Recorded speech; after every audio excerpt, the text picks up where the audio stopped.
Hayato has an ability score of 0, so everyone treats him like the weakest loser in school. His classmates bully him every day, monsters keep ruining his plans, and even the world's strongest hunters think he's just an ordinary civilian.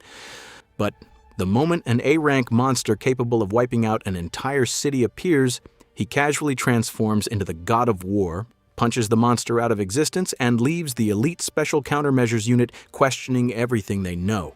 Turns out his score isn't 0 because he's weak. It's because his power is so absurd that the system can't even measure it. So why would someone stronger than humanity's greatest warriors choose to live as a powerless nobody? Well, let's find out. The protagonist was a student who was running late for school when a monster appeared in front of him. He offered to treat the monster to a cup of tea and requested that it let him pass. However, the monster refused to listen and continued attacking him. Having no other choice, the protagonist used his power by invoking Mars. With a single punch, he defeated the monster and remarked that the monster seemed to prefer coffee instead. The scene then shifted to a high school where a teacher was continuing his lesson. Suddenly, he turned toward the classroom entrance and noticed that, although a few students seemed sleepy, they were still paying attention. However, one student, the first-year Yanati Hayato, appeared to be different. The teacher pulled Hayato by his jacket, greeted him with a good morning, and questioned why he had arrived so late. Hayato muttered something about Tsuru Sakai, but when he looked around, he realized that he was in a school instead of the pet shop where he believed he should have been. The teacher scolded him for arriving late and ordered him to get out of the classroom. As Hayato walked out, he accidentally bumped into someone in the hallway. The students around him asked whether he was all right before telling him to move aside and stop blocking the way. They also mocked him, commenting that it was almost laughable for someone like Hayato to be in the same class as ability users like them. Without saying anything, Hayato walked away. As he did, he reflected on an incident that had occurred 100 years earlier, when people with supernatural powers had suddenly begun appearing. Around the same time, illusory and violent monsters had also emerged. Only ability users possessed the power to defeat those monsters. They served as counters in organizations such as the Station Counter Users Unit, which worked tirelessly to exterminate monsters and protect ordinary people.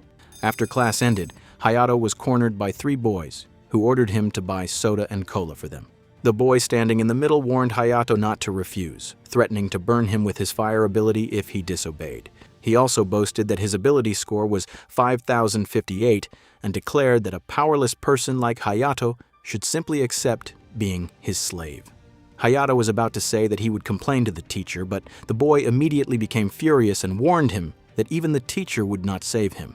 Realizing the situation, Hayato quickly remarked that he had only been joking and agreed to buy the drinks for them. While buying the drinks, Hayato recalled that a person's strength was represented by a numerical ability score. A score of 5,058 was considered exceptionally high for a high school student. However, members of the Special Counter Unit often possessed scores in the hundreds of thousands or even higher. In that society, the higher a person's score, the more respect and praise they received. Unfortunately, Hayato's score was practically non-existent. Everyone else possessed abilities, while he was considered useless and unwanted. To his classmates, Hayato was nothing more than someone to order around. After purchasing the drinks, Hayato delivered them to the boys before returning home. At home, Ao welcomed him. Hayato noticed that she was eating something, so he asked if he could have a taste. She happily agreed. After trying it, Hayato found that it was delicious, and Ao explained that it was a newly released product. While Hayato was getting a glass of water from the kitchen, he asked Ao how middle school had been. She replied that it had been fine before asking how his own day at school had gone. Instead of telling the truth, Hayato implied that his school life was normal. In reality, he was constantly ignored by the popular students, forced to sit alone, and treated as an outcast throughout his middle school life. Ao commented that things did not seem as fine as Hayato claimed. She suggested that it was time for him to stop hiding the truth and tell their parents about what was happening. However, Hayato interrupted her, insisting that his daily life was not bad enough to complain about.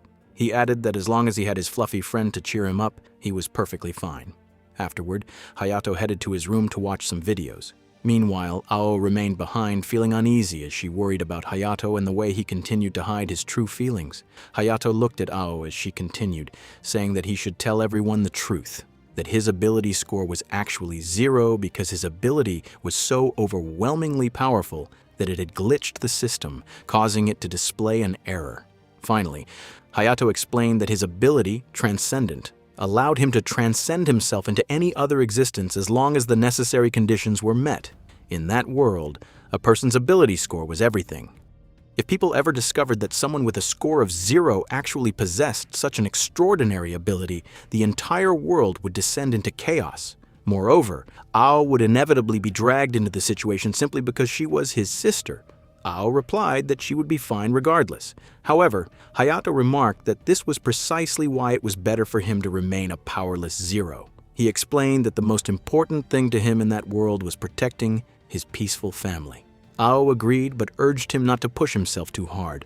Hayato asked her not to be so serious, reminding her that he had already said he had something worth living for, so she did not need to worry about him. Just then, he showed her a picture of a cute animal on his phone. Ao recognized it as the same animal from the pet shop, and Hayato excitedly explained that he was planning to visit the shopping mall for his date with Selly, the adorable animal. Afterward, Hayato returned to his room wondering what he should talk about with Selly when they met. Ao smiled to herself, thinking that as long as Hayato was happy, everything was fine. She silently hoped that Selly would continue taking good care of her brother. The following day, breaking news reported that a D-rank monster had appeared near the shopping mall. The entire area had been designated as an evacuation zone, and entry was strictly prohibited. Hayato stood among the gathered crowd, feeling disappointed because he had been looking forward to this day all week. He thought it was incredibly unfair that it had been ruined like this. The emergency personnel announced that the evacuation of everyone inside the shopping mall had not yet been completed. Hearing this, Hayato was startled. He immediately asked one of the workers whether the animals in the pet shop had also been evacuated. The worker replied that they did not have any confirmation regarding the animals. Suddenly, a loud explosion echoed through the area, causing the crowd to panic as they wondered whether the monster was fighting nearby. A man then commented that the explosion seemed to have come from inside the shopping mall. Hayato was shocked and decided that he needed to investigate. He immediately activated the power of a strange creature, using its ability to observe the inside of the mall without physically entering. Through that power, he discovered that there was another monster inside. Its aura was on an entirely different level from the D-rank monster outside. He also noticed that a young girl was standing dangerously close to it.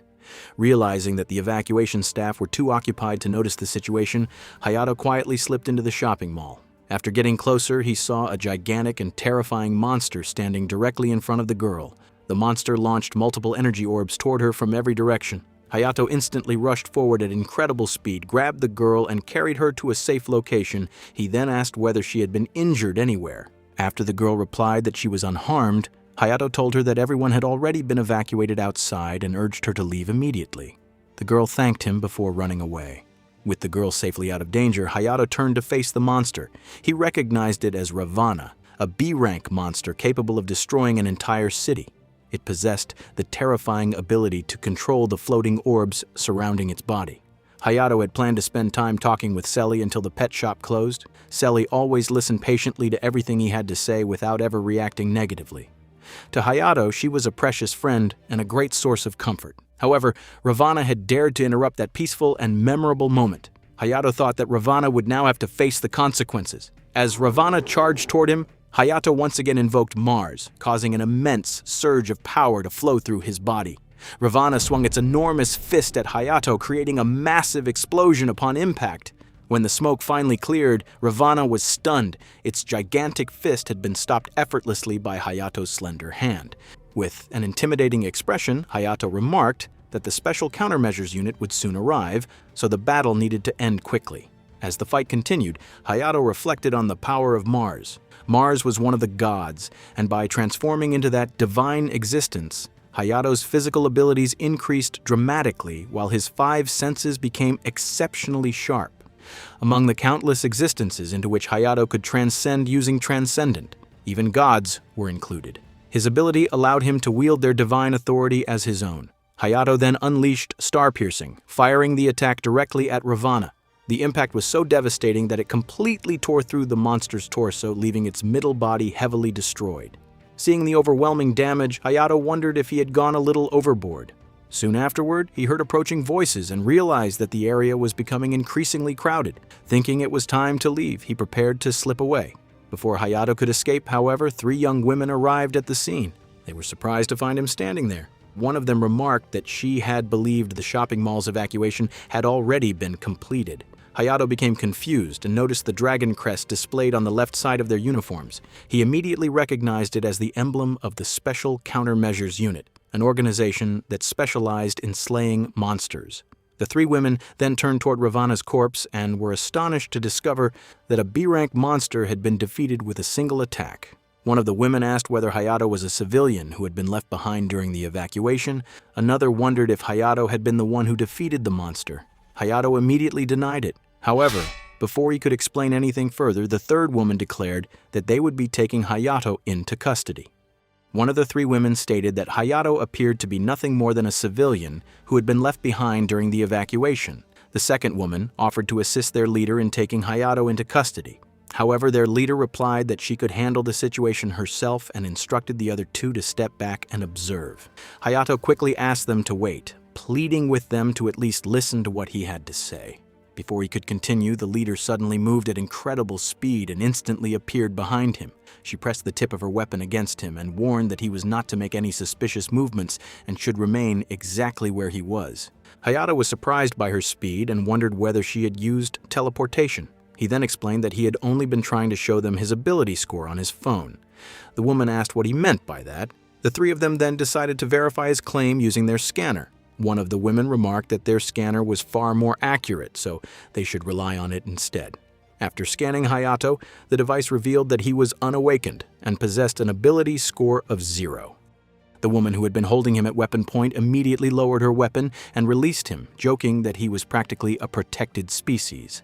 The third woman commented that the results had confirmed exactly what she had said earlier, that Hayato was simply an ordinary civilian who had been left behind.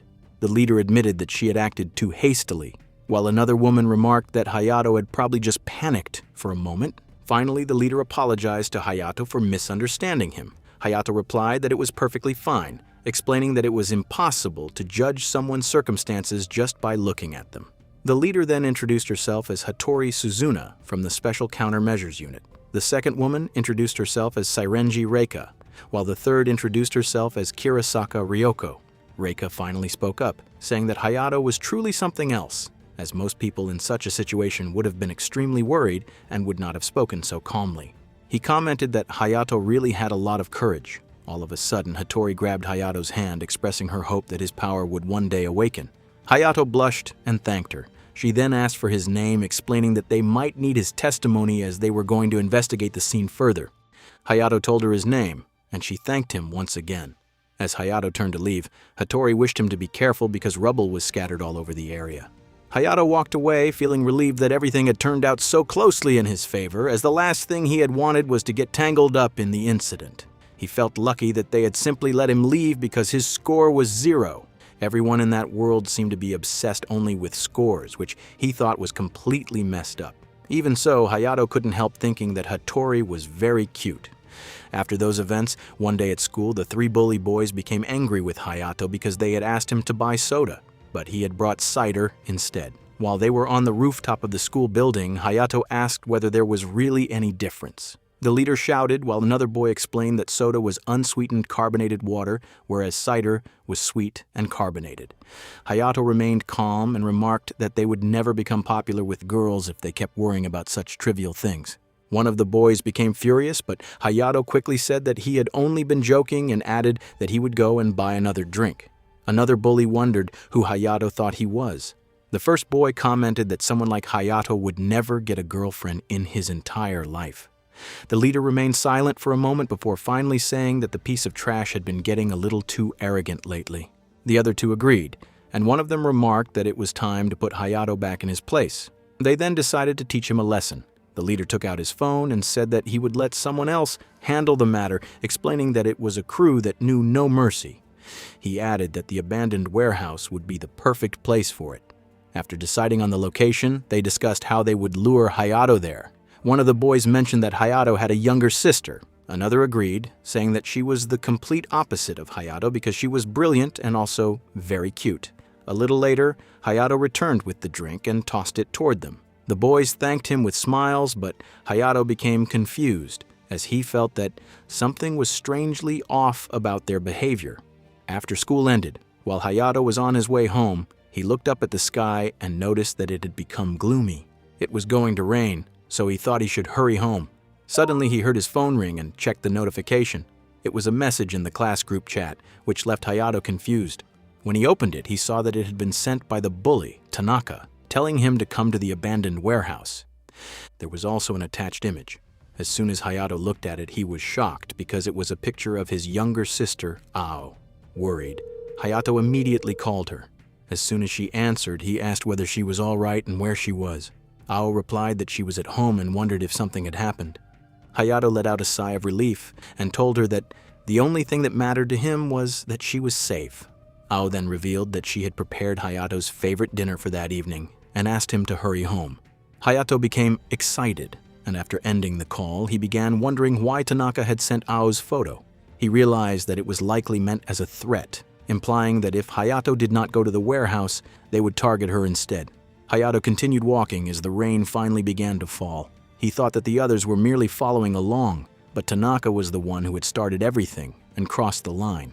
He resolved that if they went too far, he would never let them get away with it. The scene then shifted to the abandoned warehouse, where a group of thugs was talking about the 300,000 yen they had been promised just to rough up a kid. They were delighted because it seemed like easy money. One of them remarked that they had also been paid well for their last robbery job. Another replied that it was only to be expected from the son of a commissioner of the National Police Agency, adding that he certainly knew how to throw his money around. Another thug commented that the person they were supposed to beat up looked like nothing more than an average student, saying that getting beaten without even being able to fight back would be pathetic. One of the men then said that they should forget about the boy because he was far more interested in his younger sister, Ao. He lewdly remarked that he wanted to smash her pretty face until it became an unrecognizable mess, and the mere thought of it was enough to excite him. All of a sudden, one of the men seemed alarmed and told the others to look behind them. As they turned around, they initially thought it would be Hayato. However, they suddenly noticed a large crack forming in the wall. Moments later, a monster burst through it, leaving everyone terrified as they realized they were in serious danger. They immediately tried to flee for their lives, but the monster killed every one of them in an instant. That monster took its first breath as a true catastrophe. It possessed overwhelming power, enough to destroy an entire region or perhaps even multiple states. It was an A-rank monster named Ritter, a terrifying being also known as the demon who slaughtered 500,000 humans. The scene then shifted back to Hayato, who continued walking through the rain. All of a sudden, he received an emergency alert reporting the appearance of a monster. After checking the notification, Hayato realized that it was an A-rank monster and that its location was dangerously close to him. Hoping that fate would be on his side, Hayato silently prayed that he would not run into the monster. As Hayato continued moving forward, he recalled that a B-rank monster named Ravana had also appeared not long ago. Powerful monsters had been showing up one after another. He remembered that monsters were classified from F rank to SSS rank. Most monsters were considered combat-type beings, with even an F-rank monster capable of defeating an ordinary ability user. At the very top, SSS rank monsters possessed enough power to trigger a global crisis. Hayato was suddenly shocked when he realized that the abandoned warehouse was located in the same direction he was heading. The stench of blood grew stronger with every step. Before long, Hayato discovered a massive pile of corpses. As he looked over the gruesome scene in horror, he was suddenly attacked by the monster. Fortunately, Hayato dodged the attack with ease, but everything around him was sliced apart in an instant. He realized how close he had come to death. Had he reacted even a second later, he would have been killed without a doubt. The monster finally revealed itself, and Hayato recognized it as Ritter. Its first confirmed sighting had been around 30 years earlier in London. It had taken dozens of powerful ability users to defeat it, but the battle had resulted in 498,547 casualties. Hayato recalled that Ritter's appearance had been the incident that pushed humanity to devote all of its resources to training ability users. First there had been the Minotaur, then Ravana, and now Ritter. Hayato couldn't help thinking that his luck had been terrible lately. After facing Ritter, Hayato decided that once everything was over, he would get the incident verified and use Mars once again to uncover the truth. As Ritter launched another attack, Hayato blocked it effortlessly. He then remembered that Ao was at home preparing dinner while waiting for him. Thinking that he needed to finish the fight quickly and get back home, Hayato immediately counterattacked. At that moment, a helicopter carrying Hattori, Reika, and Ryoko approached the battlefield. As they drew closer to the monster, they noticed a powerful explosion. Hattori quickly picked up a telescope to get a better look, but after seeing what was happening, she was so surprised that she immediately handed it to Ryoko. Ryoko looked through the telescope and was stunned to discover that the person fighting Ritter was Hayato. Meanwhile, Hayato received only a small cut on one of his fingers. Ritter suddenly appeared directly in front of him, but in the next instant it transformed into a rock, leaving Hayato surprised. Almost immediately, Ritter reappeared right beside him and launched another attack. Hayato realized that there was no data on a monster with such an ability. It appeared that Ritter possessed an exchange ability, allowing it to swap its position with a nearby rock. As Ritter used the exchange ability again, Hayato focused on listening for the slightest sound to predict its movements. The moment he sensed something, he launched a strike, only to discover that he had hit another rock. Ritter had already switched places once again and appeared behind him. Realizing that Ritter could chain one exchange after another, Hayato was caught off guard. Ritter finally landed a slash across Hayato's back. Hayato admitted that he had underestimated Ritter. However, that mistake was over now. He decided that he would no longer hold back. Hayato activated Phase Ascension to awaken Mars. A visible change came over him as Mars manifested. It radiated overwhelming ferocity, embodying pure madness and the spirit of an unrivaled warrior. Consumed by battle, Hayato roared at Ritter and challenged it to continue the fight, declaring that from that moment onward, the monster was no match for him.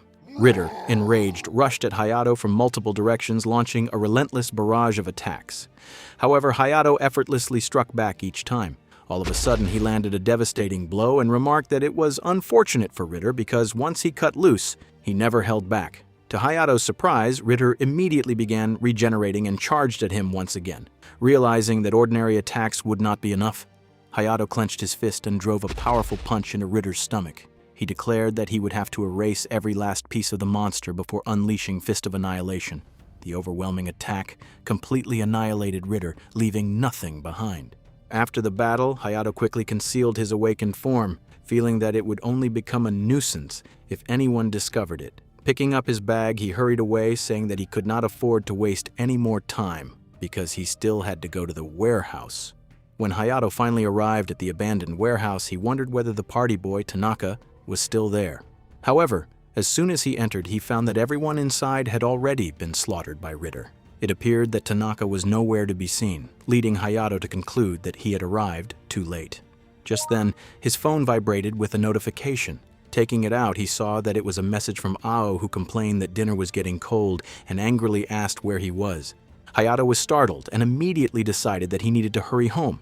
However, before he could leave, Hattori, accompanied by Reika and Ryoko, suddenly appeared in front of him. Hattori greeted him, saying that it had been a long time since they had last met. Hayato was surprised to see the members of the Special Countermeasures Unit. Hattori stepped closer and asked whether he remembered her. Hesitating for a moment, Hayato called her by name. Hattori smiled and replied that she was happy he still remembered her. Hayato couldn't help blushing, thinking that she was incredibly cute. Confused, Hayato asked why they were there and wondered whether they were searching for the A-rank monster, since it no longer seemed to be around. Hattori shook her head and explained that they had actually come looking for him. Hayato looked puzzled, so Hattori continued by saying that they had never before seen an ability capable of turning someone's hair completely white. She added that Hayato had also blown Ritter to pieces with overwhelming power, which she thought was truly incredible. Hearing this, Hayato was shocked and immediately denied everything, asking what they were talking about and insisting that they must have been mistaken. Trying to escape the conversation, Hayato explained that his younger sister was waiting for him at home, so he asked them to excuse him. At that moment, Ryoko held up her camera and revealed that she had recorded Hayato's entire battle with Ritter. She explained that they had run a facial recognition analysis on the footage, which had identified him as Yanagi Hayato, a first-year student at Seion High School. She added that the Special Countermeasures Unit maintained an extensive database for its missions, making the identification completely conclusive. Ryoko then checked Hayato's records on her device and remarked that the strange thing about him was that he was officially listed as an unawakened individual with a score of 0. She added that although it was extremely rare, it was not entirely unheard of for someone with a score of 0 to possess special abilities. She wondered what Hayato truly was. Before the questioning could continue, Hattori stopped the others, saying that they had not come there to put Hayato on the spot. She then stepped closer to Hayato and told him that it would be a crime to let an ability like his go to waste. Moving even closer, she explained that it would be a shame if he did not use his power for a greater purpose. She further added that even within their own ranks, only a handful of elite ability users were capable of defeating an A-rank monster alone. Because of that, Hattori asked Hayato to help them. She explained that they wanted him to join the Special Countermeasures Unit. Hayato admitted that he could not fully understand everything she was saying. Hattori smiled and told him that he did not have to give her an answer immediately. She then handed Hayato her personal contact card, which contained both her phone number and email address. She asked him to contact her once he had made his decision, adding that she would be waiting for his reply. After saying that, Hattori, Reika, and Ryoko left together. Hayato stood there in complete confusion, unable to believe that something like this had happened to him. After all, it was the first time in his entire life that a girl had personally given him her phone number. After that, while Hayato was heading back, he heard an announcement stating that the A-rank monster had been annihilated and that the evacuation order had been lifted. Hayato had not yet saved Hattori's phone number or even her email address. He felt extremely happy because it was the first time he had saved the contact information of someone other than his family.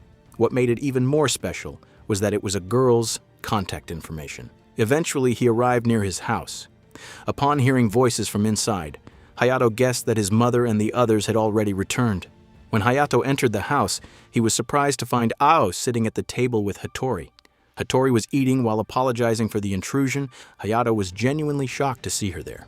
Hattori explained that she had come to get Hayato's answer. Hayato pointed out that they had only met each other a short while ago. In response, Hattori admitted that she had been so excited that she could not stop herself from coming. Ao asked Hayato where he had met such a cute girl. Hayato replied that it was a long story. He then noticed that they were already having dinner together, and Hattori seemed to fit in with the family surprisingly well. Hattori called Hayato over and told him to eat as well so they could talk afterward. Hayato asked Ao whether there was any food left for him. Ao replied that there was and got up to reheat the food. She told him that in the meantime, he could go upstairs and change his clothes.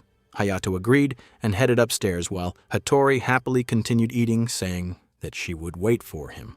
As Hayato walked toward his room, he was still in shock. He could hardly believe that Hattori had actually come to his house just to get his answer. He thought that she really was a wild girl. At the same time, because of Hattori's cheerful personality, Ao also seemed to be enjoying herself, and Hayato felt grateful for that. After a long time, Hayato finally came downstairs. He realized that he must have fallen asleep after changing his clothes because it was already past noon, meaning he had overslept by quite a lot. He noticed a note on the table and began reading it. It was from Ao, who had written that Hayato must have been exhausted. She explained that she had heard everything from Hattori after Hayato had fallen asleep, including the incident involving Ritter, Hayato's powers, and Hattori's invitation for him to join the Special Countermeasures Unit. Ao had also told him to stay home and rest until he had fully recovered. She added that she had already informed Hayato's school that he would be absent. After reading the note, Hayato washed his hands before sitting down to eat his meal. Hayato reminded himself that the Special Countermeasures Unit was a government task force whose missions had a survival rate of roughly 70%. In exchange for facing such dangerous missions, its members received substantial pay. They became the hope of the people and were admired and praised for their bravery. Although becoming a member came with many benefits, it also carried significant risks. Hayato guessed that joining the unit might only bring trouble to Ao. The thought alone wiped the smile from his face. A short while later, Hayato heard the doorbell. When he went to answer it, he found Rosa, also known as Lucia, standing outside once again. Dressed in casual clothes, she gave off a completely different impression from before. Lucia first apologized for what had happened the previous day. Hayato replied that it was fine and said that he was the one who should apologize for falling asleep. Hayato then asked what had brought her there. Lucia explained that she wanted him to accompany her to Ao's medical school. Hayato was initially a little surprised, but as they walked together, his heart began racing. Other than Ao, he had never walked alongside a girl before. From the perspective of outsiders, Hayato and Lucia did not seem like a couple. Hayato thought that perhaps such things would only matter if they managed to live long enough. While they were walking, Lucia happily mentioned that she had had a great time talking with Ao the previous day. Hayato was surprised to hear that. Lucia further revealed that Ao had been encouraging Hayato to join the Special Countermeasures Unit. Hayato explained that Ao had always wanted him to stop hiding his powers. Lucia then wondered whether the reason Hayato had concealed his abilities was related to the previous incident. Upon hearing that, Hayato wondered if she was referring to the Witch of Perth. Hayato recalled the incident in which a knight clad in jet-black armor had appeared beside an unawakened girl whose score was 0. Without any warning, the knight had annihilated the metropolis of Perth, a city with a population of nearly 2 million people. The survivors had feared the girl who had brought about that catastrophe and had begun calling her the Witch of Perth. Ever since that tragedy, anyone with a score of 0 who possessed supernatural abilities had been regarded as a potential threat. Because of that incident, Hayato had promised Ao that he would never let anyone discover that he possessed powers. Hattori wondered whether Hayato realized that if he joined the Special Countermeasures Unit, it was almost guaranteed that the entire world would learn about his abilities. Hayato asked whether she truly believed that the world would praise someone like him. Hattori admitted that she did not know what would happen and that no one could predict the future. However, she added that if the world refused to acknowledge Hayato, then he simply had to become so extraordinary that people would have no choice but to recognize him. She also told him that she believed he could accomplish it. After saying that with complete confidence, Hattori walked ahead. Hayato watched her and thought that she was truly incredible. Her words deeply resonated with him and struck his heart. At that moment, he felt as though he could no longer avoid moving forward. Eventually, they arrived at Ao's middle school. Looking toward the school building, Hattori commented that it seemed the students were being dismissed at that time. Hayato realized that it was his first time visiting his sister's middle school. He thought that Ao was probably one of the most popular girls there. Hayato and Hattori quietly observed the students from a distance. Confused by what they were doing, Hayato asked Hattori about it. Hattori replied that he would understand shortly. A few moments later, they spotted Ao walking all by herself. Hayato was shocked to see how different she looked. At home, he had never seen such a lonely and sorrowful expression on her face. The sight left him wondering what had really been happening to his sister. Hayato began to wonder whether Ao was not enjoying school at all. Eventually, he and Hattori started following her while keeping their distance. At first, Hayato assumed that she had probably argued with one of her friends and was simply having a bad day. He also thought that they might have happened to see her on an unfortunate day. However, Hattori explained that Ao walked home alone every single day. Hayato was confused and asked about Ao's friends. Hattori explained that Ao had once told her that she did not have any friends she could walk to or from school with. Hayato was genuinely shocked. Since Ao was such an outgoing person at home, he had never imagined that she would have no friends at school. Hattori further explained that attending school had become very difficult for Ao.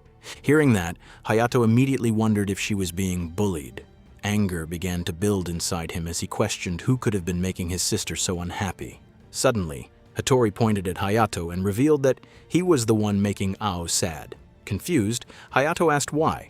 Hattori explained that it was because Ao had an older brother who was believed to be unawakened. As a result, Ao felt like an outcast at school. She clarified that Ao was not being bullied, but everyone kept their distance from her, making it difficult for her to become close to anyone. Hayato was left speechless. He realized that pretending to be unawakened had caused far more trouble for Ao than he had ever imagined. Soon, Ao arrived in front of their house. Before entering, she took a deep breath, forced a bright smile onto her face, and happily walked inside. Hattori explained that Ao understood how much Hayato worried about her. Because of that, she had decided to stay cheerful and keep smiling whenever she was at home. Hearing those words, Hayato felt overwhelmed with guilt. He hurried toward the house, and when Ao saw him entering from outside, she was surprised. She immediately became upset and asked where he had been, reminding him that she had left a note telling him to stay home and rest because he was injured. Hayato admitted that she was right. Ao became even more annoyed with him.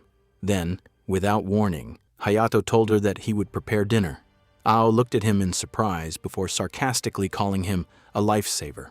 As Hayato cooked, he kept wondering how long Ao had been hiding her true feelings without showing even the slightest sign of them. He felt pathetic for failing to notice her suffering and realized that he could not even bring himself to apologize to her face. When dinner was ready, Hayato served the meal and wrote "sorry" on it using the food. Ao looked at it in confusion and wondered if Hayato was still dwelling on what had happened earlier. She told him that he did not need to worry about it and that he should simply make sure to get proper rest from the next day onward. She then took a bite of the meal and found it incredibly delicious. Hayato quietly stepped outside, Standing there in silence, he made up his mind that he would never let Ao suffer like this again. He decided that he would stop lying to himself because he wanted to see his sister's genuine smile once more. With that resolve, Hayato called Hattori and asked if they could talk for a while. By the next day, Hayato returned to school. On the rooftop, he encountered the 3 boys who had been bullying him. They looked at him in confusion and asked what he wanted. Hayato asked whether they had forgotten about the warehouse incident. Tanaka responded by asking if Hayato had actually gone there. Since Tanaka had not been present at the scene, he had no idea what had really happened. Tanaka then stepped closer to Hayato and admitted that he had sent several people to beat him up. However, he had later heard that they had all been defeated by Ritter, commenting that Hayato had been an incredibly lucky boy. Placing a hand on Hayato's shoulder, Tanaka remarked that he would simply arrange another meeting for him and told Hayato to be ready for it. As the 3 boys turned to leave, Hayato calmly stated that there would not be a next time because it would be the last time they would ever see him. They looked confused and wondered whether Hayato was dropping out of school. One of them mockingly shouted at him to get lost and never show his face there again. Hayato then revealed that he was joining the Special Countermeasures Unit. His announcement left them stunned. They questioned whether Hayato had lost his mind, believing that an unawakened person like him could never become a member of the Special Countermeasures Unit. Without another word, Hayato activated the power of marks, releasing an overwhelming pressure that crashed down upon the 3 boys. Their expressions instantly changed as they realized that Hayato actually possessed supernatural abilities. The immense battle aura surrounding him was so oppressive that their bodies began trembling uncontrollably. Hayato declared that he had endured everything they had done only for Ao's sake. To demonstrate his strength, he casually struck the wall behind them, leaving a massive impact. He admitted that revealing his powers might make others fear or even hate him, but he no longer cared. Hayato declared that he was done hiding the truth. He was an ability user with a score of 0. He then warned the 3 boys never to involve themselves with either him or Ao again. Tanaka collapsed to the ground in shock after learning that Hayato was a score 0 ability user. Judging by the overwhelming pressure Hayato had released, Tanaka estimated that his power level had to be well over 100,000. After school ended, Hayato walked outside and found Hattori already waiting for him beside her car. She waved at him, signaling him to get in. Hayato apologized for making her come all the way just to pick him up. Hattori replied that it was perfectly fine, explaining that the headquarters of the Special Countermeasures Unit was quite far away. She then curiously asked how saying goodbye to his classmates had gone and wondered whether everyone had cried. Hayato jokingly replied that they had all seemed extremely sad to see him leave and had cried so hard that they had practically wet themselves.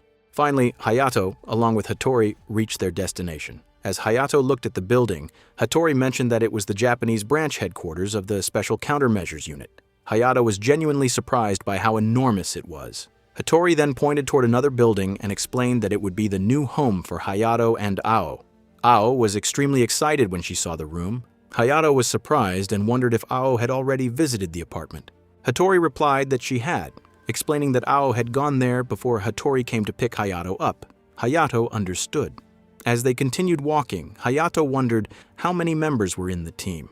Hattori revealed that there were only 8 members in total, including Hayato. Hayato understood that most branches had around 4 members, while some smaller countries had only 2, which meant that the Japanese branch possessed a considerably stronger force. Eventually, Hattori took Hayato to the locker room and informed him that a uniform had been prepared for him inside, asking him to change into it. She also handed him a temporary ID card, explaining that he would need it to move around the facility and unlock the doors. She requested that he not lose it, and mentioned that she would wait outside.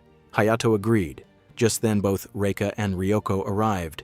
Reika wondered whether it had been Hayato she had seen earlier and asked if Hattori had been giving him a tour of the facility. Hattori confirmed that she had. Ryoko remarked that she still could not believe the mysterious powers Hayato supposedly possessed. Reika agreed with Ryoko, but Hattori confidently stated that they would understand once they spent more time with Hayato. A few moments later, Hayato came out after changing and apologized for making them wait. The uniform suited him perfectly, and both Reika and Ryoko commented that it looked great on him.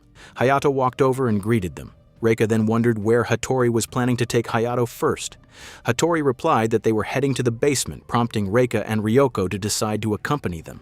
As they walked, Hayato wondered what was in the basement. Hattori explained that there was a training ground there and that their leader was already waiting for Hayato. She added that their leader had asked her to bring Hayato as soon as he had finished changing. Finally, Hattori opened the basement door and apologized to their leader for keeping him waiting.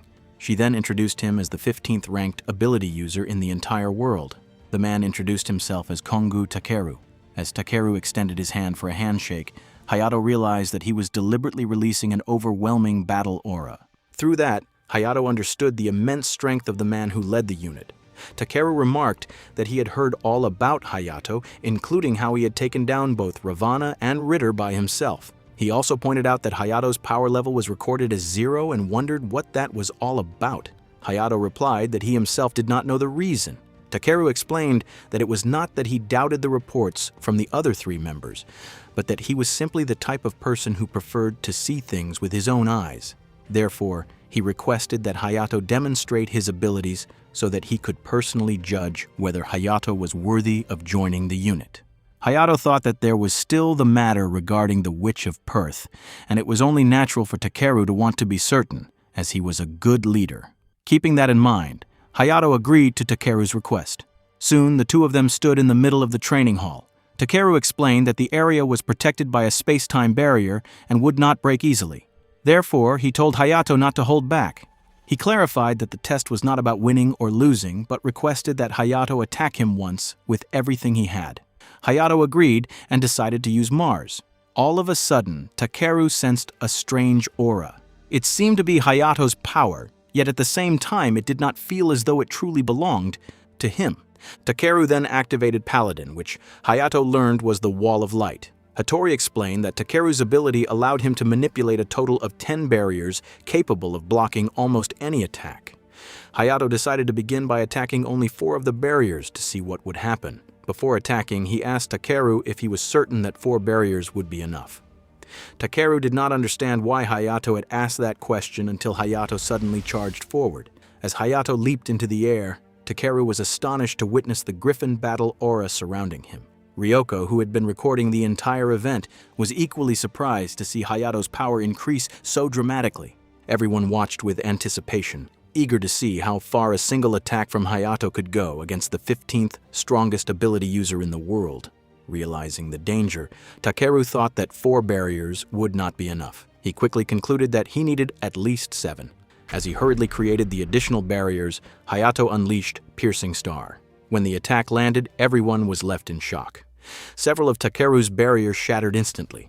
Takeru was stunned, realizing that the attack had come dangerously close to breaking through completely.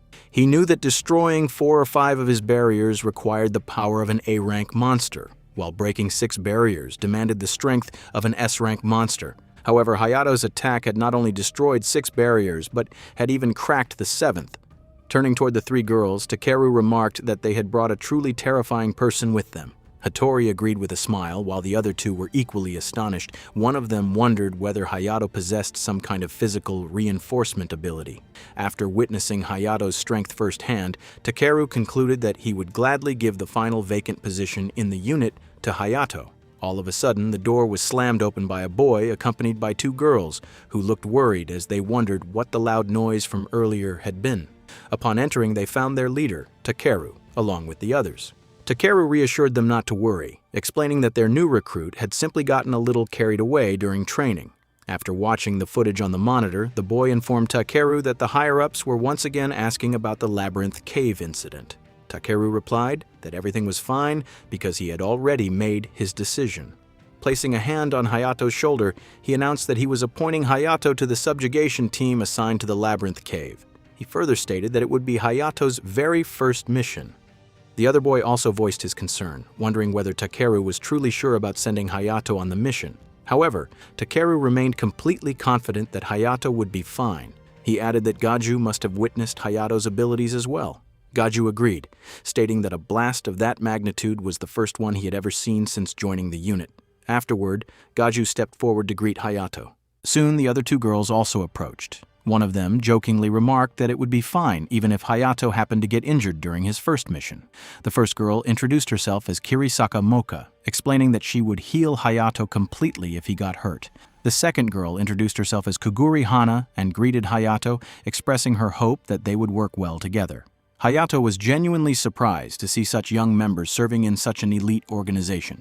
Takeru explained that Mocha was the heel breaker, while Hana was the prophetess.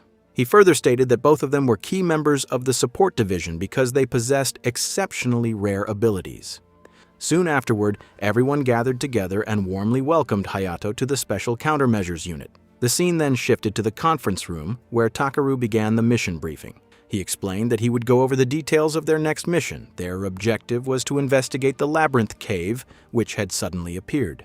Although the government had already dispatched a reconnaissance team, all communication with that team had been lost. Reika wondered whether that meant the government reconnaissance team, which should have been fairly competent, had been wiped out. Hattori remarked that Reika was implying exactly that. Takeru clarified that nothing had been confirmed yet, as they had only received a report stating that all contact with the team had been lost. Since communication had completely ceased, they had no way of predicting the strength of the monsters inside the cave. He explained that the dungeon could contain A-rank monsters or even SS-rank monsters, making the mission extremely dangerous. Takeru then announced that the mission would begin the following day. He revealed that the mission team would consist of Hattori, Reika, and Hayato. Gaju had not been selected because his abilities were not suited for fighting in narrow cave passages. Ryoko would remain at headquarters to coordinate any emergencies, while the team would also have the advantage of Reika's teleportation ability, making the operation relatively safer. Finally, Takeru asked Hana to deliver the results of her prophecy, as she always did before major missions. Hana agreed. At that moment, Hayato felt that something was wrong. After a brief pause, Hana revealed her prophecy. She stated that unless something changed drastically, someone on the subjugation team would die. Her words left everyone stunned. Hayato found it difficult to believe what he had just heard, but Hattori explained that Hana's prophecies had never been wrong. Hattori thanked Hana for the warning and assured her that they would take the prophecy seriously. Hana simply asked everyone to be extremely careful during the mission. Hayato was surprised and wondered whether they were not afraid, despite knowing that one of them might die. He questioned whether they had simply grown accustomed to hearing such prophecies of death, or whether facing death was an everyday reality for them. Thinking about it, he realized that all he would end up doing was making his sister worry even more. Takeru further added that they had no idea what would happen during the mission, so he instructed everyone to remain on guard at all times. Hattori agreed and stated that Hayato was the one she had personally recruited. She declared that no matter what happened, she would definitely protect him. Hearing that, Hayato immediately stood up and told her that he did not want her to sacrifice herself for his sake. Hattori replied that she would simply do her very best to protect him. Hayato felt deeply grateful for her concern, but he had no intention of dying. Instead, he resolved that if anything happened, he would be the one to protect every one of them. Finally, the next day, they set off for the labyrinth cave. During the drive, Hayato felt rather uncomfortable as both Hattori and Reika were sitting unusually close to him. The two girls commented that anyone who saw them would probably mistake the scene for a romantic movie. Hattori added that the road was so bumpy that her whole body was starting to ache. Reika jokingly remarked that she was fortunate to have such comfortable cushions to lean against. Hayato looked toward Takeru and asked him to say something. Takeru replied that having a flower in each arm was something to be grateful for, and that complaining about it would only invite divine punishment. Hayato thought that, in its own way, it was actually a reward, so he decided that he could accept the situation. After the journey, the four of them arrived at the entrance to the labyrinth cave. Hayato carefully sensed his surroundings, but could not detect the presence of any particularly powerful monsters. Reika commented that the atmosphere felt gloomy and unsettling. Takeru reminded everyone not to forget Hana's prophecy and instructed them to remain vigilant. With that, the team entered the cave. Meanwhile, somewhere deep within the labyrinth, a mysterious monster observed their arrival. The creature remarked that the Special Countermeasures Unit had finally made its move. It also noted with satisfaction that none of the people who had entered possessed abilities that could counter its own. Confident in its preparations, the monster ordered its subordinate to leave the intruders to rot inside the labyrinth it had carefully designed. Takeru's group, along with Kippu, entered the area. Hattori looked around nervously, feeling that the place might be haunted by ghosts, which she hated because physical attacks would not affect them.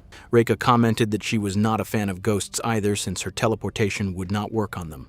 Hayato thought that most girls would not immediately think about attacking ghosts. He then asked Reika what she was carrying in her bag. Reika explained that her ability was not an offensive type, which was why she had brought several weapons with her. Hayato was genuinely amazed that even someone with a support-type ability had come fully prepared for battle, making him realize that Reika was truly different. Hattori commented that the place was surprisingly bright, even though no light was coming from outside, and Takeru remarked that it felt strange. A moment later, they noticed the thick grass around them. Reika commented that her vision was becoming blurry and added that if a monster suddenly appeared, they might react too slowly. Suddenly, Takeru created a barrier around all four of them, immediately solving the problem. Reika complimented Takeru by saying that he was incredibly cool, but Takeru replied that flattery would get them nowhere. Soon they spotted several monsters ahead. One of the monsters leaped forward to attack, and just as Hayato was about to strike, the barrier that Takeru had created earlier transformed into a weapon and slaughtered the monsters.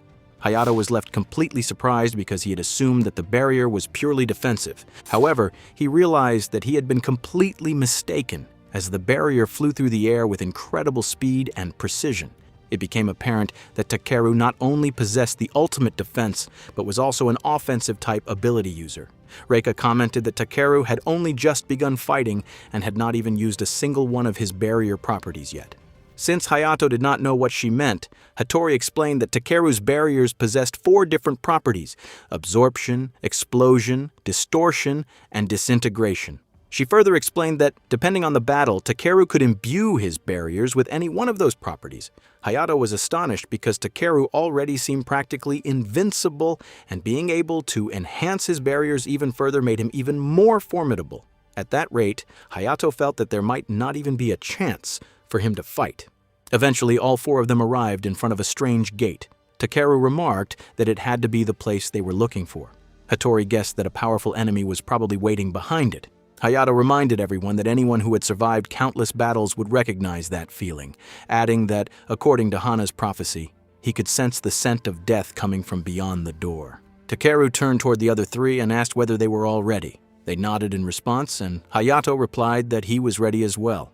Takeru then commented that they had no idea what awaited them beyond the gate and that they should stay on guard before opening it. The moment the gate opened, they saw a strange, snake-like creature spewing liquid. Attached to it was a chimera, whose tail was the venomous snake. Hayato knew that a chimera was an A-rank monster with the head of a lion, the body of a goat, and the tail of a venomous snake. He also knew that both its head and tail possessed independent consciousness, making it an especially troublesome opponent. The chimera immediately launched an attack, but Takeru created a barrier to protect everyone and imbued it with the property of absorption. Hayato finally understood how that property worked, as the incoming flames were completely absorbed by the barrier. Soon afterward, Hattori dashed forward using her ability and landed a powerful slash on the chimera. Her incredible speed shocked Hayato, as he had not even noticed when she had reached the monster. Hayato knew that Hattori's ability was Axel, which gave her the power to accelerate any target or phenomenon, making it the fastest ability in the entire world.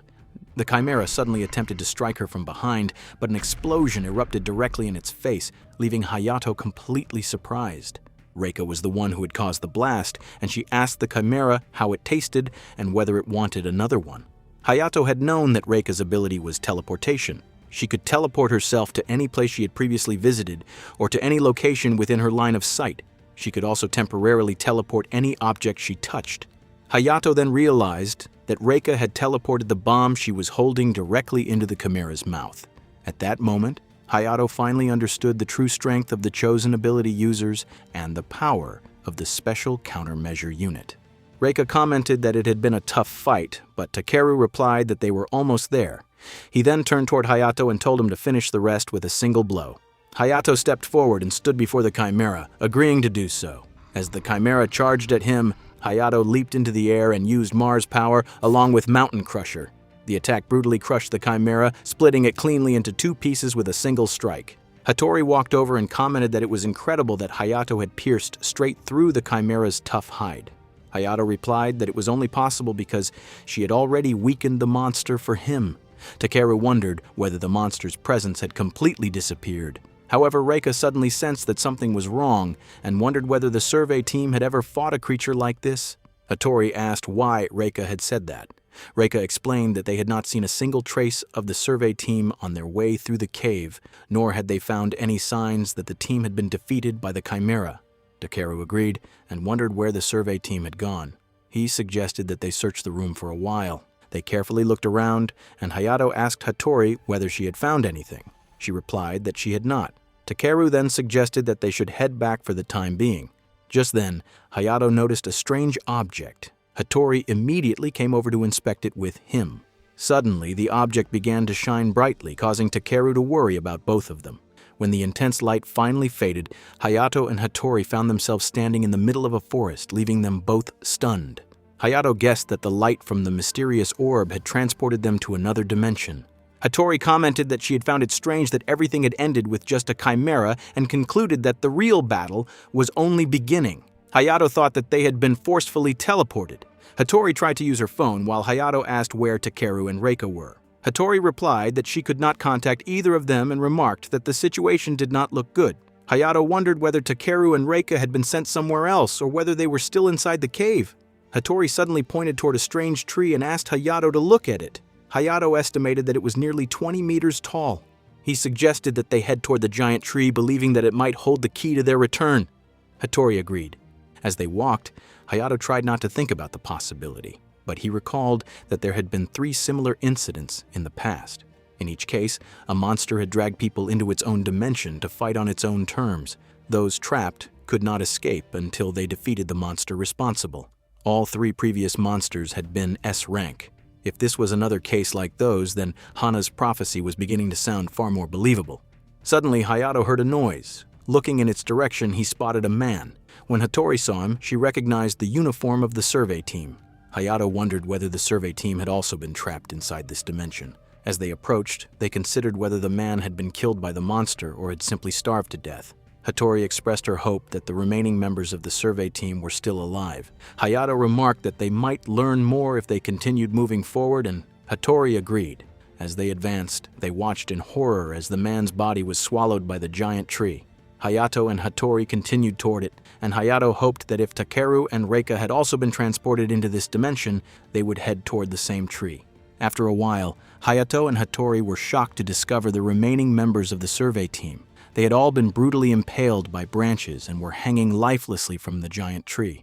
Before they could react, one of the branches suddenly lashed out at them. Both Hayato and Hattori narrowly dodged the attack. The tree monster commented that it was impressive that they had managed to evade its attack despite being only humans. Hayato stared at the terrifying tree monster, realizing that it was going to be an extremely troublesome opponent. Hattori wondered whether the creature was the master of that strange ability, and Hayato agreed. The monster demanded that they fear him. Hayato realized that the monster could understand human speech, making him even more certain that it was an S-rank monster. The tree monster attacked using despair, causing multiple thick branches to lash out at both Hayato and Hattori. They managed to dodge every attack. Hattori commented that the monster's attacks were not based on overwhelming power, but were highly adaptable. Hayato added that this was exactly why the trajectories of the branches were so difficult to predict. Hayato then noticed that the monster's main body was not moving. He commented that it made the creature an easy target before charging forward to attack it.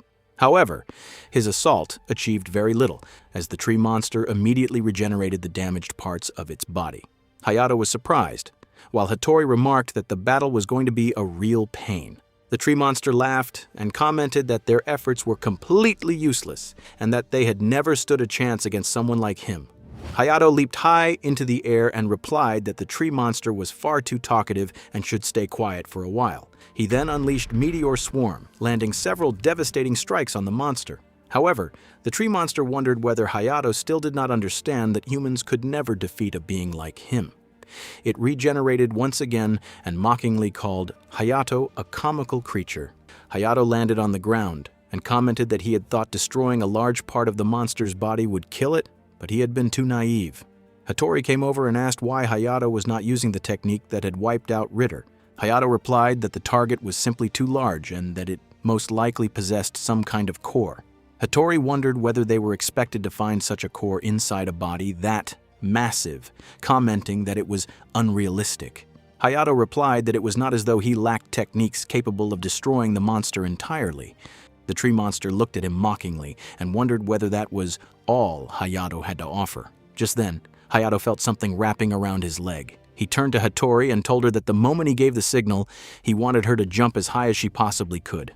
Although confused, Hattori agreed without hesitation. Hayato silently apologized to the dead members of the survey team for what he was about to do. He swore that if he made it back to the surface alive, he would give their souls a proper burial. A moment later, Hayato gave the signal, and Hattori instantly leaped high into the sky. Hayato then unleashed Collapsing Star, delivering a catastrophic blow that obliterated the giant tree monster and wiped out the entire surrounding area, including the corpses scattered across the battlefield. Hattori stared in shock and commented that the power was unbelievable. She remarked that after such complete destruction, the monster had to be dead. Hayato replied that she had just jinxed it. To their horror, the remains of the monster regenerated once more. This time, however, 2 tree monsters stood before them instead of 1. Hayato was left completely stunned and wondered how the monster had managed to multiply itself. The tree monster commented that Hayato had been correct in assuming that it possessed a core. However, it explained that the core was not located within its physical body, but existed somewhere within the entire dimension. Hayato felt that the monster had to be joking, as the area was far too vast to search. The tree monster mockingly told Hayato to go ahead and search for the core, adding that it would be entertaining to see how long he could survive. Hayato realized that they were expected to locate a single core hidden somewhere within that enormous space. It was not merely a matter of finding it, they also had to search while continuously avoiding the countless branches attacking them from every direction. He concluded that even with Mars' power, it would be too much to handle. Hattori then called out to Hayato, telling him to step back for a while because she was going to kill the monster herself. Hayato grew worried and wondered what Hattori was planning to do. He knew that her ability did not possess enough firepower to destroy the entire dimension. If that was what it would take, then he believed he had the better chance of accomplishing it and that he should be the one to fight. The tree monster mockingly told them to search for its core and entertain it with their pathetic and futile struggles. Ignoring the monster's taunts, Hattori activated SL and dashed forward at incredible speed. Hayato watched her anxiously. Instead of attacking the monster directly, Hattori raced through the forest, rapidly searching the area while slashing anything that stood in her way. Hayato realized that she had crossed nearly 1/3 of the forest in the blink of an eye. Suddenly, several branches attacked her. Hattori immediately used handed blossom blooms to cut them down before continuing her search. She thought that although her ability allowed her to accelerate indefinitely, it still placed an enormous burden on her body. Even then, she knew she still had not reached the level required to use her strongest technique. She continued moving without stopping. The tree monster grew irritated and commented that Hattori was darting around like an annoying insect. As countless giant trees began moving along with it, the monster roared that it would grind both of them into dust. Hayato called out to Hattori. She immediately understood his intention and leaped high into the sky, declaring that she would end it now. She then unleashed 3,000 word strike. The tree monster was shocked and exclaimed that it was impossible for a mere human to defeat it. A massive explosion engulfed the giant tree. After landing, Hattori dropped to one knee, completely exhausted. Hayato rushed over and asked whether she was all right. Hattori replied that her attack had been a direct hit. She explained that she had destroyed the core and that the monster's main body would soon die as well. However, to their horror, the tree monster regenerated once again. It commented that it had been careless to let them believe they had actually destroyed one of its cores. Hattori was stunned. The tree monster mockingly asked whether they were not going to begin searching for the next core. Hattori felt a deep sense of hopelessness. She apologized to everyone and wondered just how many cores the monster actually possessed. She also blamed herself for bringing Hayato into such a dangerous situation and felt guilty that she had been unable to protect him. Hayato stood up and commented that it was far too early to give up. Confused, Hattori looked at him. Hayato then declared that he would handle everything from that point onward by himself. The tree monster laughed and commented that it wanted to see the girl's face twisted in utter despair.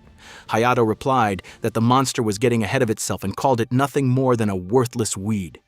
Hattori pleaded with Hayato not to fight, saying that it was hopeless.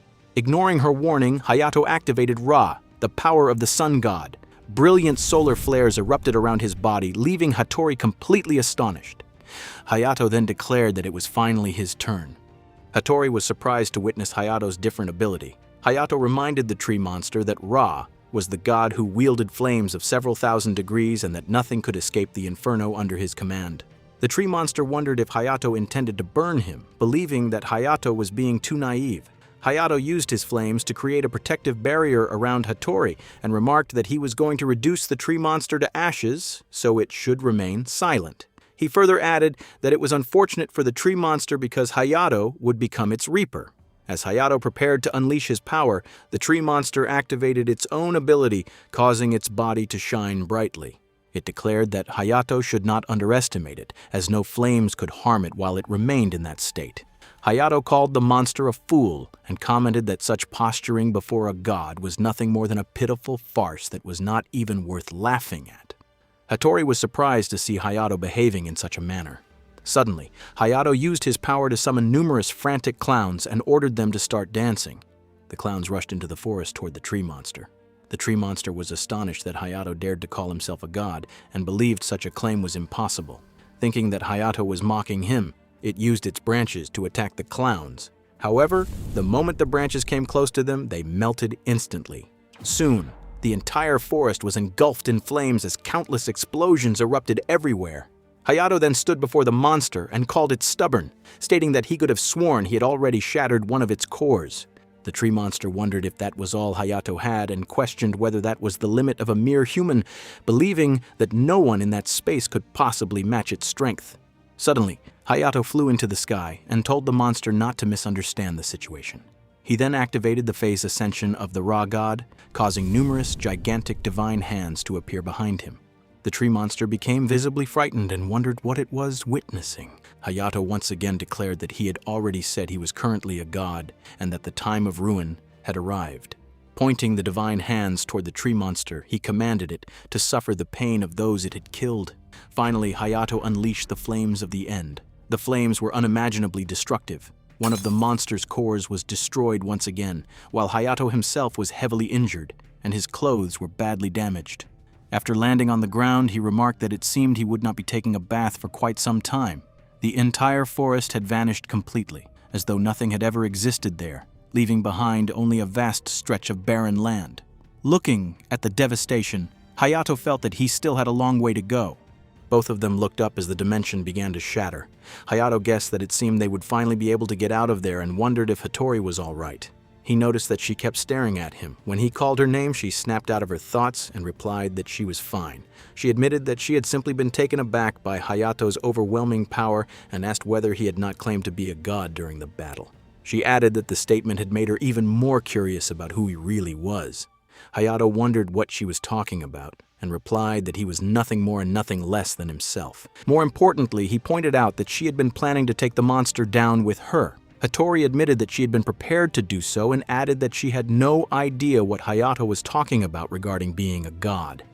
Hayato then asked if she had truly found him so unreliable. Hattori immediately denied it. However, she explained that when she had been a rookie adventurer, a similar incident had occurred in which her senior had sacrificed himself to save her. Ever since then, she had believed that she should do the same and sacrifice herself if it meant saving Hayato. Both of them stood up, and Hayato remarked that he truly hated that way of thinking. He clarified that he was not saying she was wrong, but sacrificing one's life for someone else was an incredibly painful choice, and it was even more painful for the person who was left behind. He told her that she did not need to fight with the resolve to die. Instead, they should always fight with the determination to survive. He further declared that he refused to lose no matter what they were up against and that he would be the one to protect her. Hattori wondered why Hayato was willing to go so far for her. Hayato replied that she had been the one who had pulled him out of his gray, suffocating life, making her his benefactor. Because of that, he asked her not to hesitate and to rely on him whenever she needed to. Hattori smiled and asked if he was truly certain about that. Hayato nodded. She then warned him that he might regret making such an offer because she believed she was far more trouble than she was worth. Hayato replied that it was exactly what he had been hoping for because, after all, he was the strongest. He then extended his hand to her, and together they regrouped with Takeru and Reika. It appeared that the two of them had been planning a rescue mission outside the cave. As Takeru and Reika saw that both of them were injured, Takeru immediately asked Reika to take Hattori to Kirisaka as quickly as possible. Reika agreed and placed her hands on both Hayato and Hattori, reassuring them not to worry because the healing would have them as good as new in no time. Hayato wished transportation could always be that simple. Eventually, Takeru and Reika managed to get in touch with each other and successfully overturned Hana's prophecy, for which they expressed their gratitude to Hayato. Afterward, all of them were teleported out of the dimension. A few days later, the scene shifted to Hayato resting in a hospital bed. He remarked that Kirisaka's healing ability had worked far better than he had expected.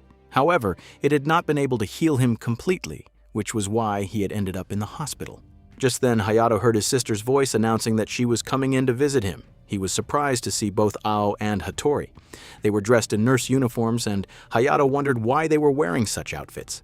Ao replied that it was a nurse's uniform. Hayato then questioned why Hattori was dressed the same way. Hattori shyly remarked that she thought Hayato liked such outfits.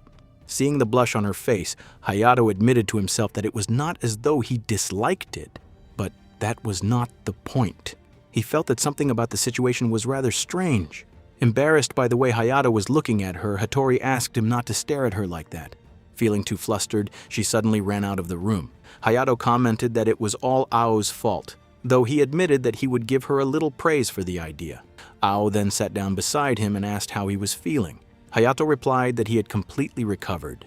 However, Ao pointed out that the burns on his body had been the side effects of the ability he had used. Hayato wondered if she had figured that out. He explained that he had been fighting an S-rank opponent and had no other choice but to use that ability. Ao agreed, though Hayato knew that ranks meant very little to her. Compared to her own ability, there was practically no difference between an S-rank and an F-rank opponent. A moment later, Ao suddenly asked Hayato to call their mother because her score had continued to rise. Hayato was surprised and checked her status, only to discover that her score had already reached 95,080. He knew that even top-tier high school students usually had scores of only around 10,000, so for a middle school student like Ao, a score of 95,080 was completely unheard of. She was likely the only middle school student in the entire country to possess such an extraordinary score, although it had not yet reached the critical level. Concerned, Hayato asked if something was wrong. Ao denied that anything was unusual and explained that everything had been the same as always. She casually mentioned that she had been practicing boxing at home and making straw dolls. Hayato was stunned and remarked that she had been doing far too many reckless things. Ao insisted that it was perfectly normal. Hayato sighed and reminded her that normal middle school girls did not spend their time making straw dolls. Realizing that her condition had deteriorated so much without him noticing, he decided that he needed to call their mother immediately. However, before he could make the call, his phone rang. It was Takeru. Hayato answered the call and began discussing the situation with him. Hayato asked Takeru if something was wrong. Takeru first inquired about Hayato's injuries and was relieved to learn that they had completely healed. Hayato then wondered whether something had happened. Takeru replied that an emergency Imperial Council meeting would be held shortly. Depending on the outcome of the meeting, they might once again require Hayato's strength. For the time being, he asked Hayato to remain prepared, adding that he would contact him again after the meeting. Hayato agreed. After he ended the call, Ao wondered if something was wrong. Hayato replied that he might have to be deployed again soon. Ao seemed pleased that Hayato was already in such high demand, commenting that it was as if he had become a full-fledged member of the Special Countermeasure Unit. She added that she could never imagine Hayato losing, but she still asked him not to push himself too hard. Hayato agreed with her. The scene then shifted to the Imperial Council, where the chairman thanked everyone for attending the meeting on such short notice.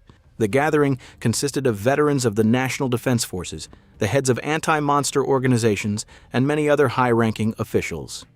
The executive of the Anti-Monster Task Force, Shirakami Genya, suggested that they begin the meeting. He continued by stating that everyone had already reviewed the preliminary documents. The main topic concerned the second daughter of the Takamiya family, one of Japan's most distinguished clans.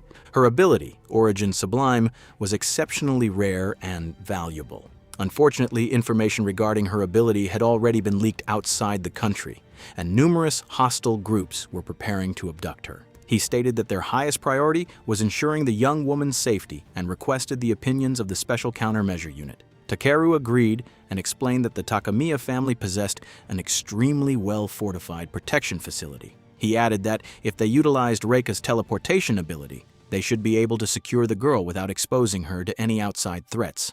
The Kyushu Branch Chief of Defense, Samejima Yoshito, pointed out that there was one problem. He explained that Kyushu was currently dealing with a series of mysterious disappearances caused by monsters. Because of that situation, they required Reika's abilities to resolve the crisis. Takeru wondered about the mysterious disappearances, mentioning that it was the first time he had heard about them. Yoshido explained that they had only obtained conclusive evidence a few days earlier. Takeru admitted that Reika's ability would indeed be the best option for rescuing the missing victims. At that moment, Yugen, the head of the Sairenji family, stated that there was no need to send Reika to the Takamiya estate. Takeru recalled that Yugen was Reika's father and that the Sairenji family supported the nation by supplying military weaponry. Yugen continued by explaining that a great number of protectors had already gathered at the Takamiya estate. Another official added that, if he remembered correctly, the Takamiya family also employed its own powerful ability users. A different official sitting nearby commented that dispatching the special countermeasure unit on top of those existing defenses would be excessive. Yugen then announced that he would personally deliver a shipment of weapons to the Takamiya family. Yoshido agreed, stating that such an arrangement would be much more reassuring. Takeru also agreed and remarked that once the matter was settled, the special countermeasure unit would proceed with the escort mission. Yugen agreed, saying that it would be the best course of action. Finally, Executive Genya concluded the meeting by announcing that the special countermeasure unit would proceed to Kaoshu to subjugate the unidentified monster. The Sairenji family would provide the necessary weaponry, while all other parties would remain on standby to ensure a swift response in the event of an emergency. With that, the meeting came to an end. As Takeru was leaving, Genya called out to him and asked if he had a few minutes to spare. The two of them went to a separate room, where Takeru met another individual wearing a mask. Genya explained that the masked man was a telepath who served as his liaison with the outside world. The masked individual greeted Takeru politely. Takeru wondered whether the matter was truly that serious, especially since the room had been protected by a soundproof barrier. Genya agreed and remarked that this was a private conversation meant only for the two of them. Becoming serious, Genya stated that he needed Takeru to secretly send a single operative to guard the Takamiya family. Takeru was surprised because doing so would effectively mean disregarding Yugen's public statement. Genya told Takeru that although the proposal had originally come from him, he suspected that there was a mole within the Imperial Council. He explained that the strategy discussed during the meeting had been deliberately made public to lure the traitor into revealing themselves. He added that they could not allow a malignant presence to remain among those who governed the country, and they intended to use this opportunity to purge every traitor. However, Genya pointed out that the council members were well acquainted with one another, making it difficult to conduct a covert protection operation. Takeru thought for a moment before replying that there was one person whom none of the council members were familiar with yet. Genya looked surprised and wondered if he was referring to the newest recruit. Takeru nodded and admitted that he felt a little sorry for assigning such a dangerous mission to a rookie. Genya replied that he would make sure the rookie received a proper letter of appreciation afterward. He added that the last thing he wanted was for the organization to be viewed as one that exploited its members. Suddenly, the masked telepath silently conveyed something to Genya through telepathy. Genya's expression immediately changed as he understood the message. He instructed the telepath not to take his eyes off the target. Takeru noticed the sudden change and asked if something was wrong. Genya replied that the King of Destruction had arrived. The scene then shifted to the airport, where a man walked through the terminal while remarking that it had been a long time since he had last visited Japan. He commented that someone rather interesting seemed to have appeared. He explained that he had come to that conclusion after hearing the report about Hayato successfully subjugating an S-rank monster. The man was Abel Leon, the absolute rank 7, known throughout the world as the King of Destruction. Leon's height was so impressive that even the boys were surprised as he stood at nearly 2 meters tall. The girl was completely captivated by him. All of a sudden, one of the boys recognized Leon as one of the Absolutes. The Absolutes were the 8 ultimate beings in the world who had surpassed the limits of humanity. A single Absolute was capable of slaughtering multiple S-rank monsters alone. Their powers even rivaled those of gods, and governments across the world had given up trying to control them. Leon was one of those Absolutes. His fighting style was known to be extremely brutal, as he was the Absolute ranked 7th, also known as the King of Destruction. He had read the article about Hayato, whose rank had not yet been determined, and it had genuinely surprised him. As a result, he wanted to meet Hayato and ask him a few questions. Just then, a man stepped in front of Leon. Leon immediately understood that the man was from the Japanese government and remarked that they had been quick to catch his scent. The man broke into a sweat and apologized first, explaining that even a single action from Leon could potentially affect the entire nation. Leon replied that he was already accustomed to such treatment and told the man not to worry. The man then asked about the purpose of Leon's visit. Leon explained that he had a hunch that something interesting was about to happen, and his instincts were usually correct. The man agreed, and Leon placed a hand on his shoulder in a friendly manner before asking him to recommend a good place to eat, mentioning that he was starving and would even pay for the man's meal. After that, the scene shifted back to the Special Countermeasures Unit's Japan branch, where Takeru informed Hayato about the solo escort mission. Takeru also apologized for asking Hayato to take on the mission so suddenly. In response, Hayato said that he understood the circumstances. Takeru explained that in order to expose the corruption within the higher ranks, Hayato would simply blend in with the guards so that his identity would remain concealed. Takeru further explained that the Takamiya family's second daughter possessed an ability called Origin Sublime, which could enhance the power of any object, though not living creatures. He added that such an ability was extremely troublesome because it would naturally attract countless people. Hayato agreed, saying that it certainly sounded like the kind of ability people would target. He then bowed and said that if Takeru believed he was the right person for the mission, he would gladly accept it and do his very best. Takeru thanked him. As Hayato turned to leave, Takeru called him back, saying that there was something he needed to discuss regarding Hayato's abilities. The two then went to an open balcony, where Takeru handed Hayato a black-colored drink. While Hayato enjoyed the drink, Takeru asked whether he thought a human had ever been born with multiple abilities. Hayato looked confused, but replied that he did not believe such a thing was possible. Takeru agreed, saying that possessing multiple abilities was normally impossible. However, if someone could actually achieve it, they would become an absolute existence capable of handling almost any situation. Takeru then began talking about an incident from a long time ago. He explained that the government had once conducted research to create humans with multiple abilities. Eventually, they found a compatible woman, and the experiment was initially considered a success. However, things took a tragic turn when the woman died only a week later. The researchers eventually realized that neither her body nor the vessel of her soul had been capable of containing multiple abilities. They concluded that humans were simply too fragile for such power. At that rate, Takeru believed that even a person whose physical abilities ranked among the top 10 in the world would not be able to withstand multiple abilities. Because of this, the experiment had ultimately been abandoned. Hayato still had no idea what Takeru was trying to imply. Takeru continued by saying that this was one of the government's top secret matters and was not something that could easily leak to the outside world.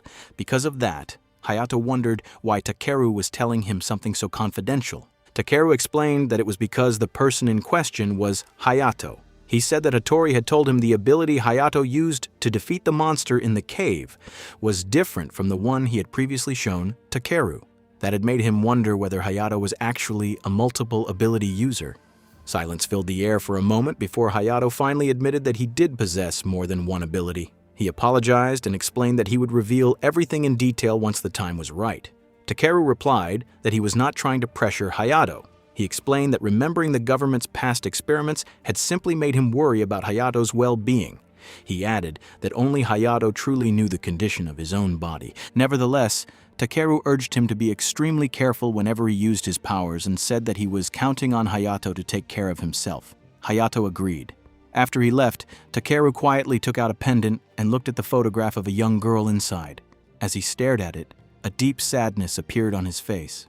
Later that night, the scene shifted to a ruined building where a man stood alongside a monster. The man was overjoyed, saying that he could not believe the great tree had been defeated. The monster replied that they should have handled it themselves from the beginning. Just then, a voice came from inside a bottle, commenting that although the tree person had become an S-rank monster, no matter how rotten it had become, it should have at least managed to kill one of them. The man wondered what had happened. The monster explained that the tree monster had simply been weak in that fluid state. He further added that he had gone to inspect the cave and had discovered faint traces of a flame ability being used there. The man was surprised, saying that there should not have been any other flame ability user in the Special Countermeasures Unit of Japan. The strange fluid monster agreed and explained that Shiba had sent that person. The man was even more surprised and wondered whether that meant they had a multiple ability user. The fluid monster agreed. Hearing that, the man became extremely excited. He declared that they had to get their hands on that person at any cost. He added that he wanted to dissect the individual and see what kind of body structure a multiple ability user possessed. The fluid monster told him to calm down and ordered him not to lose sight of their true objective. He reminded him that they had gathered to discuss the matter of the little girl and explained that if they succeeded in absorbing her ability, it would significantly increase their power. Another monster then asked where the girl currently was. The fluid monster replied that she was staying at the Takamiya residence. However, she would soon be transferred to a protection facility, and he had heard that she would be escorted by an entire squad of skilled guards. One of the monsters laughed and remarked that it sounded like a lot of fun. Another monster became excited and declared that as long as he got the chance to rampage, he would not let his guard down and would slaughter every last one of them. The man merely commented that the monster really was nothing more than a meathead. The scene then shifted to the Takamiya residence, where Hayato finally arrived. As he knocked on the door, he looked around the enormous mansion and thought that some people truly had enough money to build such magnificent homes. The gate opened, and a man welcomed him, saying that they had been expecting him. The man introduced himself as Karan, the head butler. Hayato introduced himself as Kashiwagi, and Karan welcomed him inside. As Hayato thanked him, he thought to himself that Kashiwagi was the alias he was using for the mission. Hayato added that it was a great honor to be entrusted with the escort mission. Karan replied that the situation was extremely urgent, so they were immensely grateful for Hayato's assistance. He also mentioned that he had heard Hayato was a highly skilled ability user, which was very reassuring. Hayato modestly replied that Karan was being too kind. Karan then said that there was one thing he needed to confirm. He asked what reason Hayato had for accepting the mission. Hayato understood that Karan was naturally wary of him, which was only to be expected. He explained that the master of the house had once helped him out of a financial crisis, and he had accepted the mission to repay that kindness. Karan smiled and remarked that his master had always been the kind of person who could never turn his back on someone in need. Hayato felt relieved, knowing that he had prepared his cover story well enough to prevent anyone from discovering that he was actually from the Special Countermeasures Unit. Even so, he decided not to lower his guard for even a moment. Karan then led Hayato to the room where the young mistress was already waiting for him.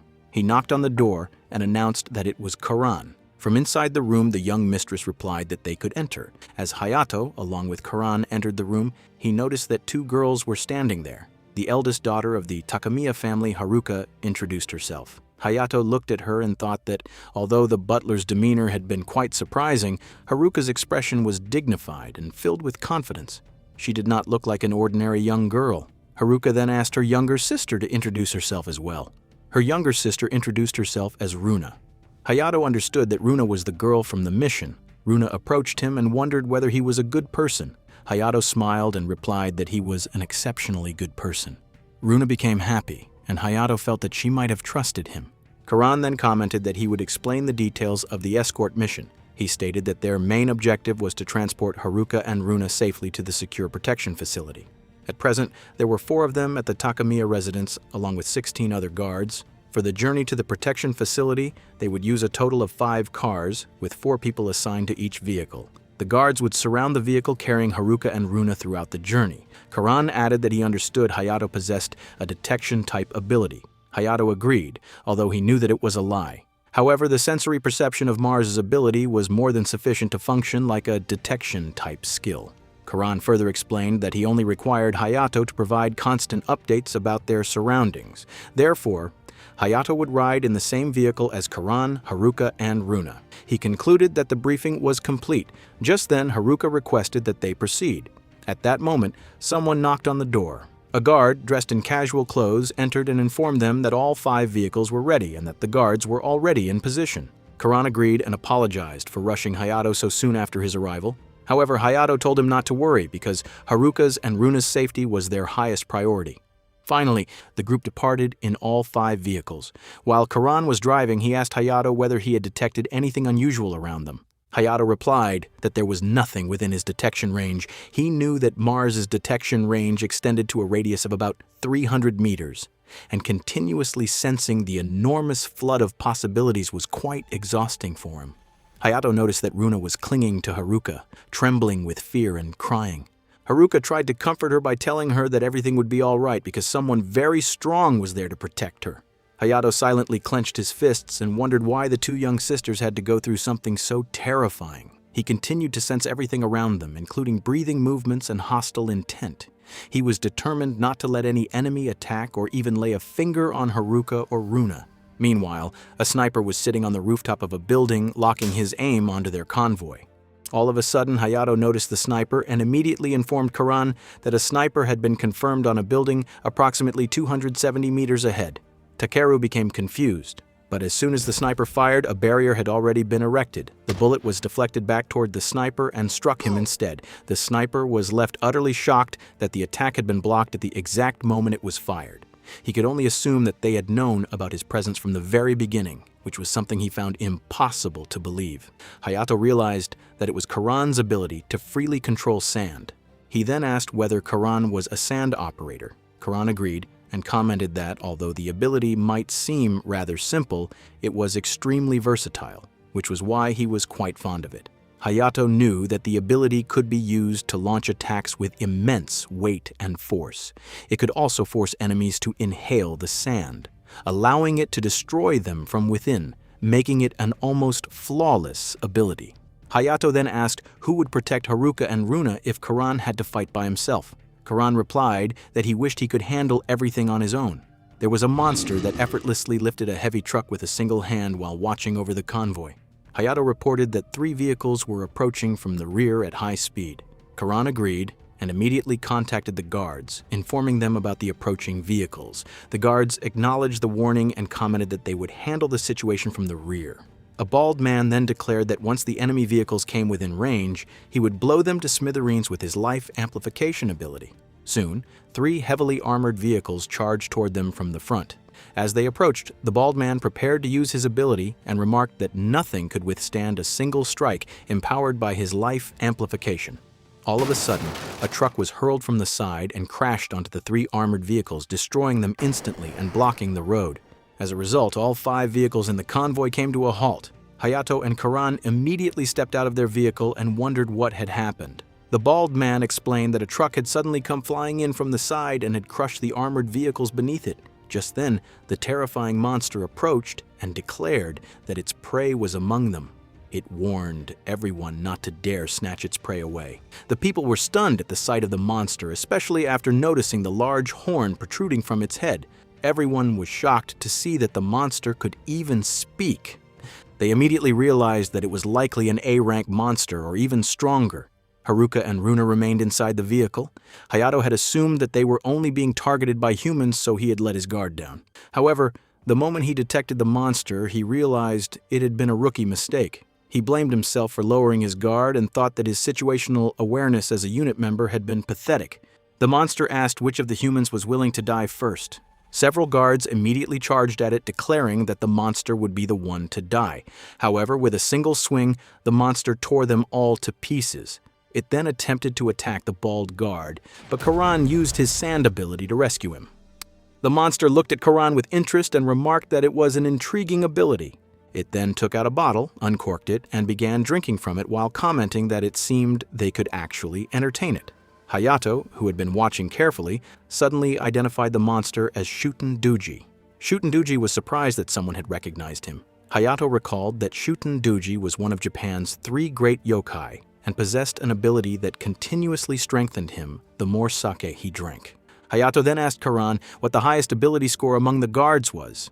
Karan replied that it was around 100,000. Hayato immediately understood that such a level was nowhere near enough to face Shuten Duji, leaving him with no choice but to step in. However, he also sensed another presence nearby that was on the same level as Shuten Duji. If Hayato left his position to fight, the other enemy would almost certainly seize Runa. With very little experience in fighting while protecting someone, Hayato could not decide what he should do. Just then, Leon arrived and asked whether something was wrong. Hayato became confused about the identity of the newcomer, especially since he had arrived while casually eating. Shuten Duji was also surprised upon seeing the man's red hair and guessed that he was none other than Abel Leon. Karan was astonished and wondered why someone like Leon was there. Leon explained that he had simply been buying yakitori nearby when he heard the commotion and decided to take a look. Hayato did not know who Leon was and wondered whether he was someone famous. Leon then stated that there was another S-rank monster present and that it seemed the special countermeasure unit had not yet arrived. Therefore, he had no choice but to lend them a hand. Karan sighed in relief and remarked that Leon's arrival was incredibly reassuring. Shuten Duji laughed excitedly and declared that it was exactly what he had wanted. He had always wanted to see whether he could kill the absolute Leon and challenged him to a fight. Leon laughed and asked whether Shutenduji was actually picking a fight with him. He remarked that Shutenduji must have been wishing for death. Shutenduji replied that it would not be a fight, but a slaughter. Leon agreed and commented that as a post-meal workout, he would play with Shutenduji for a while. The two stood facing each other. Suddenly, Leon dashed forward and landed a powerful punch that sent Shutenduji flying backward. Shutenduji quickly regained his footing and admitted that the attack had not been bad at all. He remarked that it was the first time anyone had hit him with such force. He then grabbed Leon by the head and slammed him into a wall. Without giving him any time to recover, Shutenduji dragged him across the road, tearing it apart while mocking Leon by saying that his ugly face had become even uglier. Leon calmly told him not to touch him so casually. The next moment, Leon threw another devastating punch that blasted Shutenduji far away. The impact completely shredded Leon's clothes, and the tremendous pressure shattered the windows of the vehicle carrying Haruka and Runa. Hayato and the others watched the battle in astonishment. Shutenduji became enraged once again, while Leon coldly remarked that Shutenduji was going to pay for ruining his outfit. Hayato had never expected Leon to be so powerful. Although Shutenduji was barely managing to withstand the attacks, an ordinary opponent would have been crushed long ago. Realizing the situation, Hayato called out to Karan and insisted that they had to leave immediately, because Leon was holding back his true strength simply because they were still nearby. Karan agreed. Meanwhile, the bald guard activated his absolute attack ability. Leon unleashed another attack that completely totaled the remaining vehicles. Karan then extended his hand and instructed everyone to climb aboard. Using his sand ability, he created a large, floating platform, leaving everyone impressed by how smooth and versatile his power was. Hayato opened the vehicle's door and told Haruka and Runa that they had to leave immediately. Haruka appeared troubled, so Hayato asked whether something was wrong. Haruka revealed that her legs would not move. Without hesitation, Hayato lifted both Haruka and Runa and carried them to Karan's sand platform. Karan had already formed a large sand mat and instructed everyone to hold on tightly because they were departing. As the group flew away, Leon casually waved at them. At that moment, the ghost-like monster finally appeared and commented that the situation had become troublesome. It remarked that they should prioritize retreat because their true objective was to capture Runa. Shutenduji agreed, stating that they had no other choice. Leon looked at the two monsters and told them not to walk away because the party was only just beginning. He then activated his Leo ability, causing a powerful aura to erupt around him. A moment later, heavy armored gauntlets materialized around both of his arms. Leon then challenged the two monsters to continue the fight. The ghost-like monster warned Leon to know his place, while Shutenduji warned him not to dare underestimate him. The battle resumed immediately. Leon moved at incredible speed and threw another punch. However, Shutenduji never even saw the attack reach him. The next moment, Leon had struck both monsters simultaneously, sending Shutenduji flying several meters away. As he crashed to the ground, Shutenduji realized that he could no longer feel his left arm. Those last two punches had been on an entirely different level from Leon's previous attacks. The ghost-like monster commented that the rumors about Leon were true and that he could read all of his opponent's movements. Shutenduji did not understand what it meant and asked what the monster was talking about. Leon then revealed the abilities of Leo, explaining that it possessed multiple properties. The first was foresight, which allowed him to see his opponent's movements up to 3 seconds into the future. The second was escalation, which steadily increased his physical abilities as the battle continued, causing his strength to rise dramatically. He remarked that it was somewhat similar to the effects of Shutenduji's alcohol. The third ability was Lion's Fury, although Leon commented that it was rather difficult to explain in words. Shutenduji wondered whether Leon was saying that he would not even need to use Lion's Fury to defeat them. Leon replied that it was not exactly like that. However, if he were to use that ability, the island nation itself would sink to the bottom of the ocean. Shutenduji dismissed the statement as a joke and told Leon to stop making such ridiculous claims because something like that was impossible. The ghost-like monster, however, remarked that Leon might not have been bluffing. It explained that such power was worthy of someone known as an absolute, and that they themselves were monsters as well. Leon calmly replied that the longer they continued to hesitate, the stronger he would become. As he spoke, an overwhelming pressure erupted from his body. The pressure was so immense that Shutenduji found himself unable to move. It took everything he had just to remain standing. Suddenly, Shutenduji realized that Leon had already appeared behind him.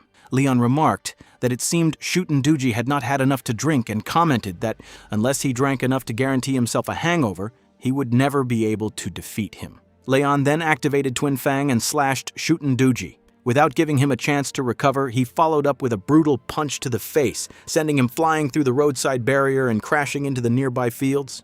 Shutenduji somehow struggled to his feet and admitted that Leon was truly overpowered. Leon replied that he would give Shutenduji credit for one thing: his incredible toughness. He then leaped forward once again, remarking that this had turned into a rather good workout.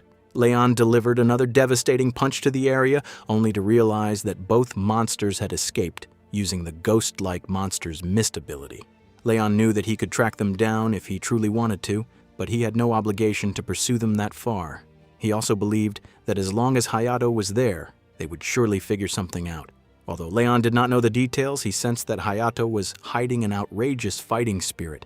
He wondered how a battle between the two of them would play out if they ever faced each other. Leon assumed that the day he and Hayato crossed fists would eventually come, as the future in which they clashed did not seem very far away.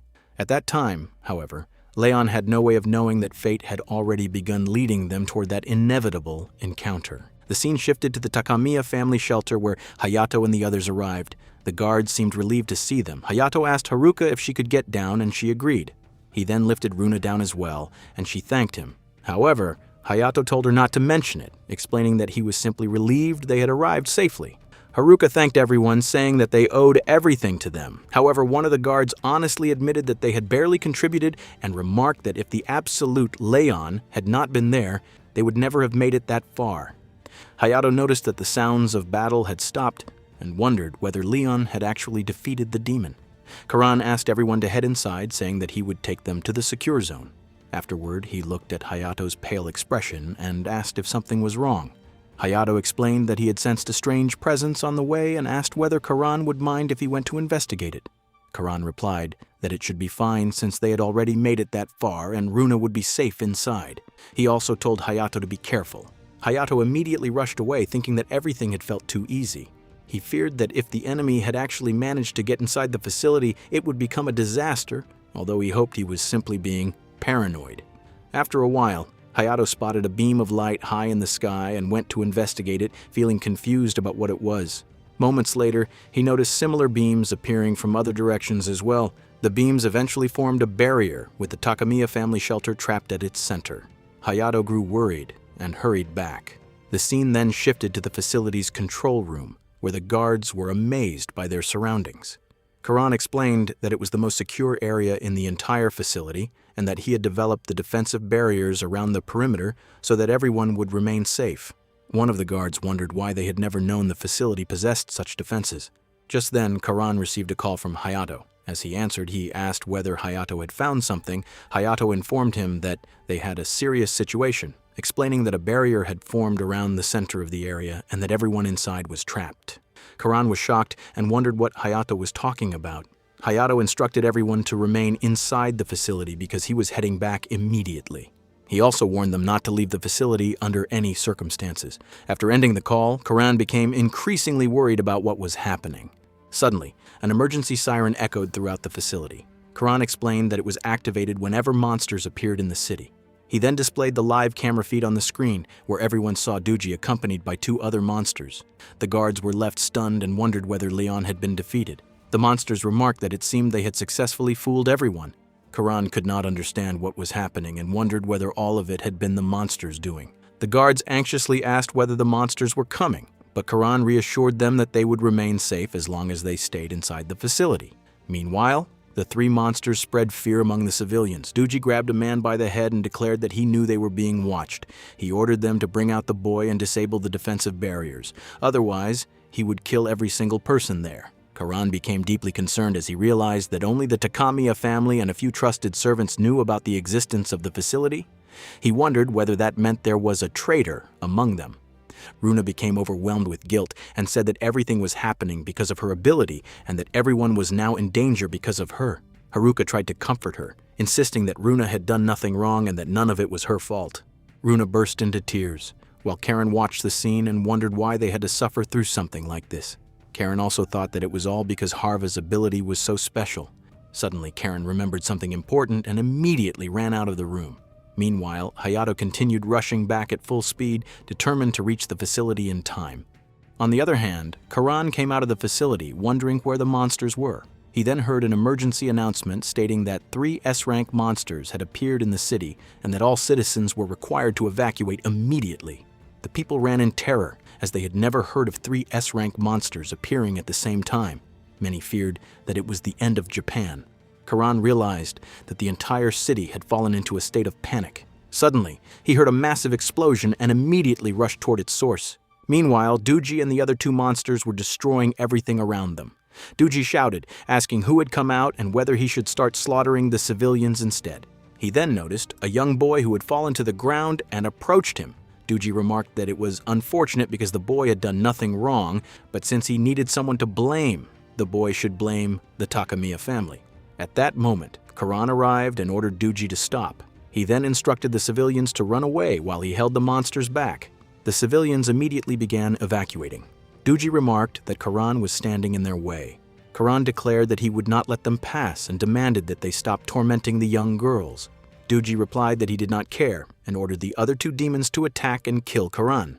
Karan knew he had no chance of winning. However, he thought about Runa and realized that the most he could do was buy everyone some time so that she would not have to suffer anymore. He resolved to save as many lives as possible. As the female monster charged toward him, Karan attempted to attack her. However, the cloaked monster instructed Zero to redirect the sand toward a building behind him instead. Karan was shocked to see the trajectory change just before impact. The cloaked demon muttered something, and Karan wondered whether it was some kind of special ability. Moments later, 2 steel beams began floating around the other demon.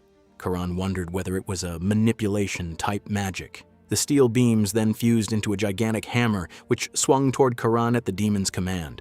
Karan tried to block the attack with his sand, but it was not enough. He was struck, sent flying several meters away, and seriously injured. Although he somehow survived, one of his arms was completely shattered. Doogie asked whether Karan really did not know his own limits and mocked him for coming there only to die. Suddenly, Karan heard Haruka's voice and was surprised to realize that he had been blown all the way to the emergency shelter. Doogie also approached, remarking that despite everything, Karan was still standing. Karan warned Doogie to stay away from Haruka and Runa. Enraged, Doogie declared that he would kill Karan first before throwing a punch at him. Haruka desperately pleaded with him to stop. Karan thought that this was the end and wished he could see everyone's smiles one last time. Just then, someone suddenly landed a powerful kick that sent Doogie flying into the distance. When Karan looked up, he was astonished to see Hayato standing there. Hayato apologized for arriving late and told Karan to leave the rest to him. Finally, Hayato activated the Mars ability, causing a brilliant aura to surround him. The crest also appeared, leaving everyone in shock. Hayato then revealed that he belonged to the Space Countermeasure Unit and declared that the enemy extermination operation was commencing immediately. Everyone was surprised upon hearing Hayato's declaration, and Karan asked what was going on. Hayato apologized, explaining that he had never intended to hide his true identity and that he would explain everything later after dealing with the monsters. For the time being, he asked Karan to remain behind the barrier. Karan agreed and pointed out that the abilities of the other 2 monsters were different. The ghost monster stepped forward and wondered whether Hayato had mentioned the Special Countermeasure Unit. He remarked that they had already encountered the Absolute, and now the Special Countermeasure Unit had appeared as well, which greatly irritated him. Doogie, however, remained confident and declared that he could crush Hayato. The ghost monster told Doogie to wait, saying that he would handle the situation himself while Doogie focused on healing the wounds Leon had inflicted on him. He confidently claimed that he would finish everything with a single strike. Hayato thanked Karan for holding the monsters back. In return, Karan said that he hoped the battle would end in Hayato's favor. The strange monster then pointed its hand toward Hayato. Hayato realized that the monster was capable of creating weapons, although the mechanism behind the ability was still unclear to him. A moment later, Hayato was shocked to see the monster create a gigantic railgun, a super electromagnetic cannon. He found it unbelievable that the monster could produce such a weapon. The railgun fired at Hayato. He quickly dodged the attack, causing the blast to strike the barrier with tremendous force. Although the barrier withstood the impact, everything outside it was devastated by the attack's destructive power. Hayato was astonished, but soon realized that the monster possessed magnetic manipulation, allowing it to generate magnetic fields, control metal, and create weapons from iron sand. Hayato remained calm while facing them, but he was still unable to determine the ability of the last monster. He wondered how he was supposed to handle the situation without knowing all of his enemy's powers. Meanwhile, the guards discussed whether they should go out and assist Hayato. However, one of them argued that doing so would be foolish because they would all be killed instantly. A female guard added that even the special countermeasure unit might not stand a chance against such monsters. Karan, however, suggested that Hayato was probably only buying time until reinforcements from the special countermeasure unit arrived. He reasoned that Hayato surely did not believe he could defeat enemies of that caliber by himself. The ghost monster admitted that he was mildly surprised Hayato had managed to dodge the railgun attack. Nevertheless, he declared that no matter how much Hayato struggled, he had no means of defeating all three of them. Hayato wondered what made the monsters so certain that they had already won. He admitted that he hated the look in their eyes, as it clearly showed that they intended to kill him. Duji angrily replied that they were confident because they possessed the power to do exactly that. Hayato mockingly called them fools and told them that they should know their place. Finally, Hayato activated Takemikazuchi, releasing an overwhelming pressure that engulfed the battlefield. The aura was so immense that ordinary humans could no longer see the scene clearly. A katana then materialized in Hayato's hand, and the terrifying aura surrounding him left every demon in shock. The demons realized that Hayato was wielding the katana of a god. However, Duji scoffed and remarked that simply holding such a sword would not accomplish anything. In the next instant, Hayato rushed forward at incredible speed and closed the distance between them. He declared that the monster wielding such crude and reckless power would now regret its actions, and that Duji had incurred the wrath of a god. With those words, Hayato unleashed a devastating slash at Duji. After the attack, Duji was sent flying backward in shock. Meanwhile, Hayato realized that he still had not fully synchronized with his newfound power, and controlling it was proving to be a nightmare. He recalled that Takemikazuchi wielded the divine blade Chidori, and that with a single swing enveloped in violet lightning, the god reigned supreme as the strongest war deity in Japanese mythology. Duji, though injured, declared that Hayato had only managed to land a hit because he had underestimated him. Unable to comprehend Hayato's strength, Duji drank the remaining alcohol in his gourd, dramatically increasing his power. He announced that he would show Hayato his full strength before charging forward at 100% of his power. Hayato moved to evade the attack while preparing to counter with his sword. However, before Duji could react, Hayato had already disappeared from his sight. In the next instant, Hayato appeared behind him and cleanly severed his head before Duji even realized what had happened. The ghost monster was stunned that Hayato had defeated Duji so effortlessly, and even at his full power. Hayato calmly asked which of them wanted to come next. Enraged, the ghost monster shouted, and the monster with magnetic manipulation stepped forward. Numerous swords formed around Hayato before launching toward him simultaneously. As the countless blades rushed at him, Hayato leaped into the air to evade them. At that moment, the strange monster uttered the keyword 100, causing every sword to instantly change direction and pursue Hayato.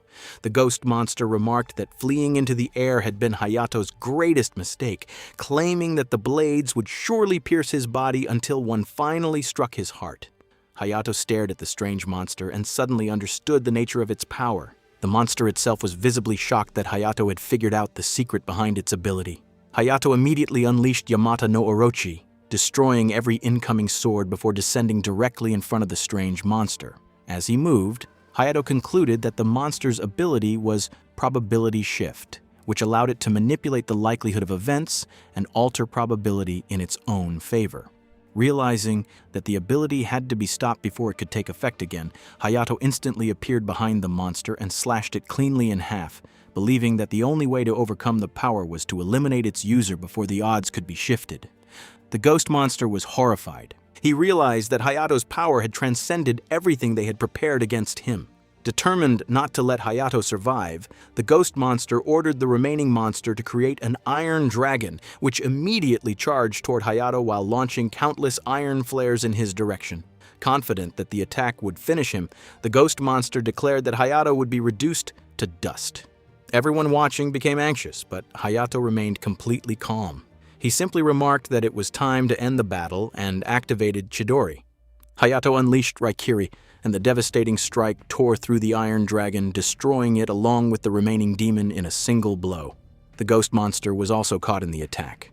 As his body began to fade away, he realized that even with all of his power, he stood no chance against Hayato. Filled with despair, he realized that he was about to be killed by Hayato. Hayato looked at the defeated demons and remarked that they seemed consumed by bitterness. He declared that they should feel honored to meet their end at the hands of a god, as it was a far greater reward than scum like them ever deserved. After that, Hayato looked toward them and commented that he had actually had to bring out Starka Mikazuchi for something like that. The guards were completely stunned to see that Hayato had won, and they simply could not believe it. Finally, the gate was opened, and Garen, along with the others, arrived. He was left speechless after seeing that Hayato had taken down 4 S-rank demons all by himself without a single scratch on his body. However, Hayato thought that he was not actually unscathed, as the recoil from the ability had been extremely severe. Karan mentioned that he did not even know what to say. Everything felt like a dream, and he was struggling to process what had just happened. Hayato told him that it was not a dream, and that they could simply feel it in their arms. The gentle warmth from Haruka and Runa, who were healing him, made them smile. Karan became very happy and thanked Haruka and Runa for healing him.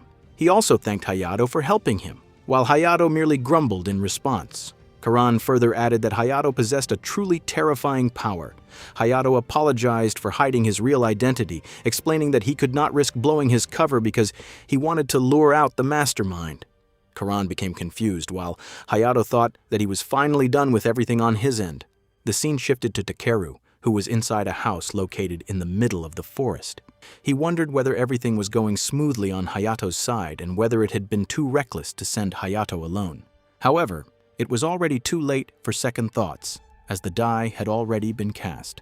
He entered a room where the strange man with Dozy had been earlier. The man remarked that it seemed a high-quality guinea pig had come to visit. Takeru commented that it was rude to call someone that when they had only just met. The man introduced himself as Hisaya Nishida, the former exclusive researcher for the Takamiya family. Takeru further explained that they had traced the source of the information leak regarding Runa and eventually tracked down Hisaya, all thanks to the help of a hyper-perceptive ability user. Around 2 years earlier, after stealing specialized equipment from the Takamiya research wing, Hisaya had staged an incident and faked his own death. The missing equipment had been a research device used to create multiple ability users. Takeru added that the place was stifling and incredibly dull. However, Hisaya replied that the equipment had been magnificent, so he had simply had to keep it for himself. He explained that he had done everything for the sake of his dream of creating the ultimate, perfect, multiple ability user. He further stated that Runa's ability had to be incorporated into the design. Takeru shouted that there would be no further experiments and that there was no future in such inhumane research. Hisaya responded that the incident had hardly been his failure and that the girl's death had merely been an inconvenience.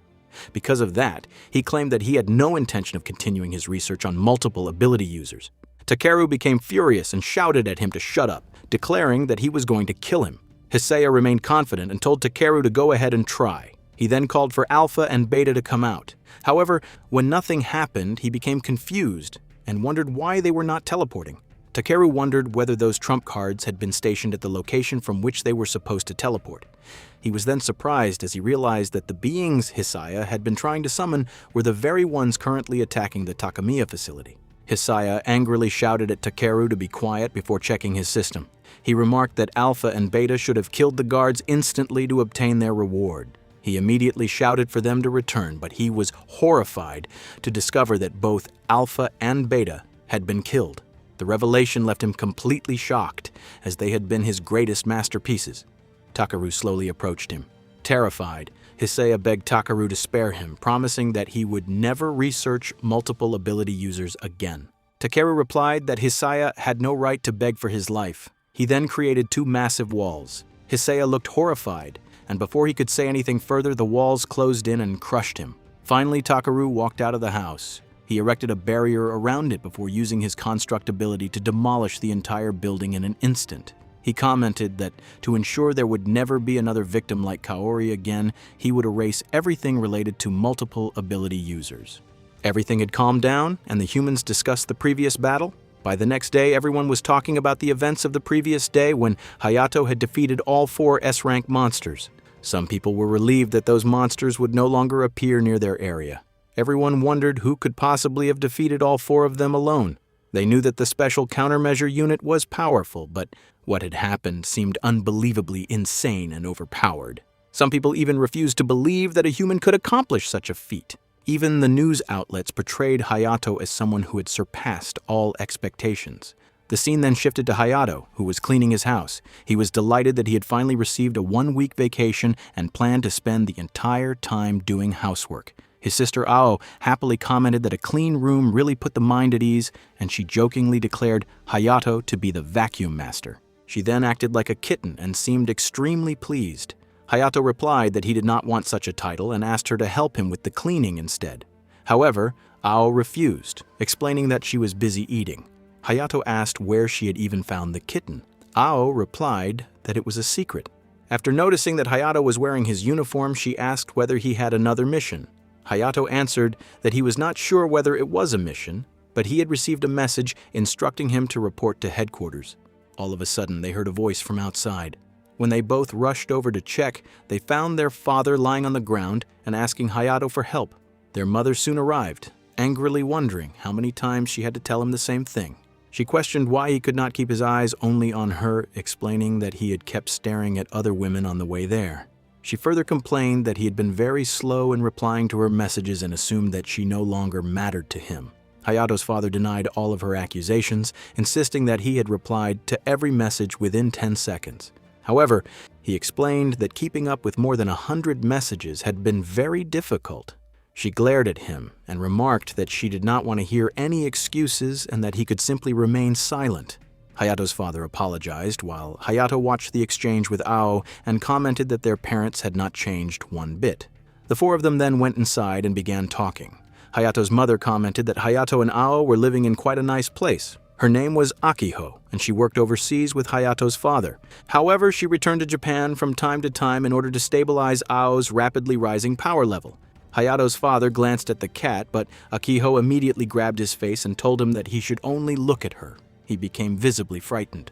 Hayato reflected that his mother's love was a little overwhelming. Since his father Atsushi had a weakness for beautiful women, he often brought such situations upon himself.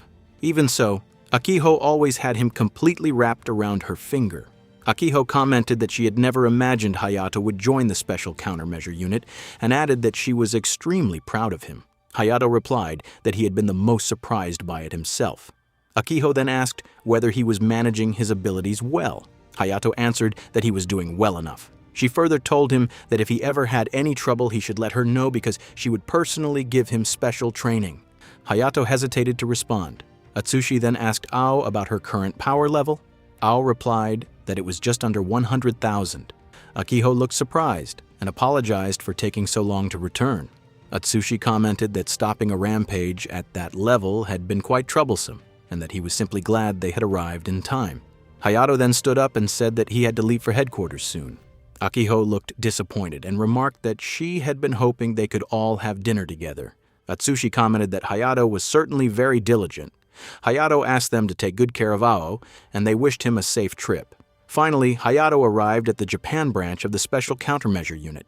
As he walked through the building, he wondered why they had summoned him. He eventually met Takeru, who commented that he had been waiting for Hayato. He also referred to Hayato as a hero.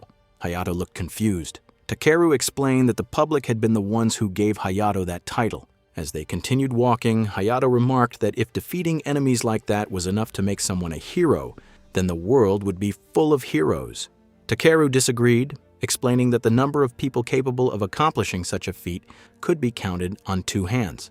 Hayato was genuinely surprised. The two of them then entered a room where Hayato noticed a barrier and assumed that it had been erected for a confidential discussion. Inside the room, 3 branch leaders stood in a triangular formation with a plant placed in the center. Takeru stated that something troublesome was about to begin and decided to be direct. He explained that because Hayato had been branded as a hero, certain factions within the upper leadership had started making their move. He further explained that Hayato's performance had been so extraordinary that nations from all over the world had submitted requests asking for his reinforcement. However, the higher-ranking officials appeared determined to keep Hayato confined to the Special Countermeasure Unit at any cost. Takeru further explained that it was not for the sake of the citizens but for the higher-ups' own selfish interests. Hayato admitted that he did not fully understand the situation, but he nodded in agreement. Takeru clenched his fists and commented that some of those people were truly rotten to the core. Hayato wondered whether something had happened in Takeru's past as he seemed unusually angry. Takeru continued by explaining that from that point onward, Hayato's achievements would be suppressed no matter how much he accomplished. As a result, Hayato would be turned into a puppet of the higher-ups for the rest of his life. Hayato immediately refused. Takeru replied that such an outcome was only natural, as someone like Hayato was never meant to be confined or controlled. He further explained that they would not fight the higher-ups through the standard channels. Instead, there was another way to silence them. In 10 days, a world tournament was going to be held in America, where ability users from across the globe would gather to compete for supremacy. Takeru added that rumors claimed 2 of the absolutes would also participate in the tournament. Hayato wondered whether Takeru was referring to those monster-like individuals. Takeru, still filled with determination, replied that if Hayato did not want to be worked to death by the higher-ups, he should enter the world tournament and defeat the absolutes. He concluded that once Hayato accomplished that, no one would be able to oppose him, as he would become the 9th absolute. Hayato, along with Ao and others, went to America. Ao seemed very excited and wondered where they should go to eat and what kind of snacks were famous there. Hayato remarked that she should at least be a little grateful. Hayato then recalled Takeru's proposal, in which Takeru had been willing to make Hayato the 9th absolute. However, Hayato felt that it was not as though he could become an absolute so easily. Takeru had explained that under normal circumstances it would indeed be impossible. However, there had been rare exceptions where someone defeated a powerful enemy to claim such a title, and he believed that precedent would likely apply to Hayato. He had also asked whether Hayato wanted to remain a pawn of the higher-ups. Hayato had agreed but stopped thinking about the matter, wondering instead when he would tell his family about the world tournament. They decided to tag along and treat the trip as a vacation, and they arrived in America instantly through Reika's teleportation. Hattori also accompanied them because she would be guiding Hayato. Akiho asked Hayato whether there was anything he wanted to eat. Hayato replied that he actually wanted to scout the venue first. Akiho then turned toward Hattori, who hesitated before saying that she also wanted to see the venue and asked if she could accompany Hayato. She blushed slightly and Hayato agreed. As they were leaving, Akiho asked them to meet back at the hotel once they had finished looking around. Hayato and Hattori went to the venue, which was truly massive. Hattori revealed that it had a seating capacity of 60,000 people, and Hayato remarked that he was going to get tired just from walking around it. Hattori became so distracted that she forgot to give Hayato the translation ring. She explained that the ring would translate every language Hayato heard so that he could understand it, and it would also translate his speech into the listener's language. Hayato put on the ring and wondered whether something like that was even possible. Hattori looked at him and asked whether he did not believe her. Hayato hesitated, and Hattori pointed toward a food counter, suggesting that they should try ordering something there. Hayato went to the counter and asked for 2 hot dogs. The vendor agreed without any language barrier, leaving Hayato surprised. All of a sudden, someone called out to Hayato. He turned around and was surprised to see that it was none other than Leon, who was also eating a hot dog. Hayato and Hattori then joined him, and Leon remarked that it really was a small world. Hattori seemed worried and asked whether Leon was an acquaintance of Hayato. Hayato explained that they had met briefly during the guard mission. Leon commented that he had also read the reports on the monster subjugation and had sensed Hayato's extraordinary fighting spirit back then. He added that Hayato was truly impressive. Hayato mentioned that he had only planned to take down 2 of those demons, but someone had left the ogre behind, allowing it to escape. Leon smiled and commented that he had figured everything would be fine since Hayato had been there, adding that it had been a lot of fun. Hayato could never understand how an absolute thought. Leon then asked why Hayato was in America. He also asked whether the girl accompanying Hayato was his girlfriend and whether they were on a romantic getaway. Suddenly, Hattori denied that she was Hayato's girlfriend, explaining that they were not in that kind of relationship yet. Hayato revealed that he had come to participate in the tournament, which surprised Leon. Leon remarked that he had known his intuition was sharp and had a feeling that something interesting was going to happen. He added that it might even mean the 2 of them would end up fighting each other. Hayato was shocked and hesitated, wondering whether Leon was also participating in the tournament. He thought that he would have been surprised no matter which absolute had shown up, but this might actually be a stroke of luck. Hayato had already seen Leon fight, whereas Leon had never seen Hayato's fighting style, which gave Hayato a significant advantage. Leon then asked whether Hattori was also participating. She denied it and explained that she was only there to provide moral support. Leon further remarked that if Hayato got knocked out early, he should at least make sure to cheer for him. Hayato calmly replied that he was not going to lose so easily. Leon responded that he had better not, as a final match between himself and Jack would be far too predictable.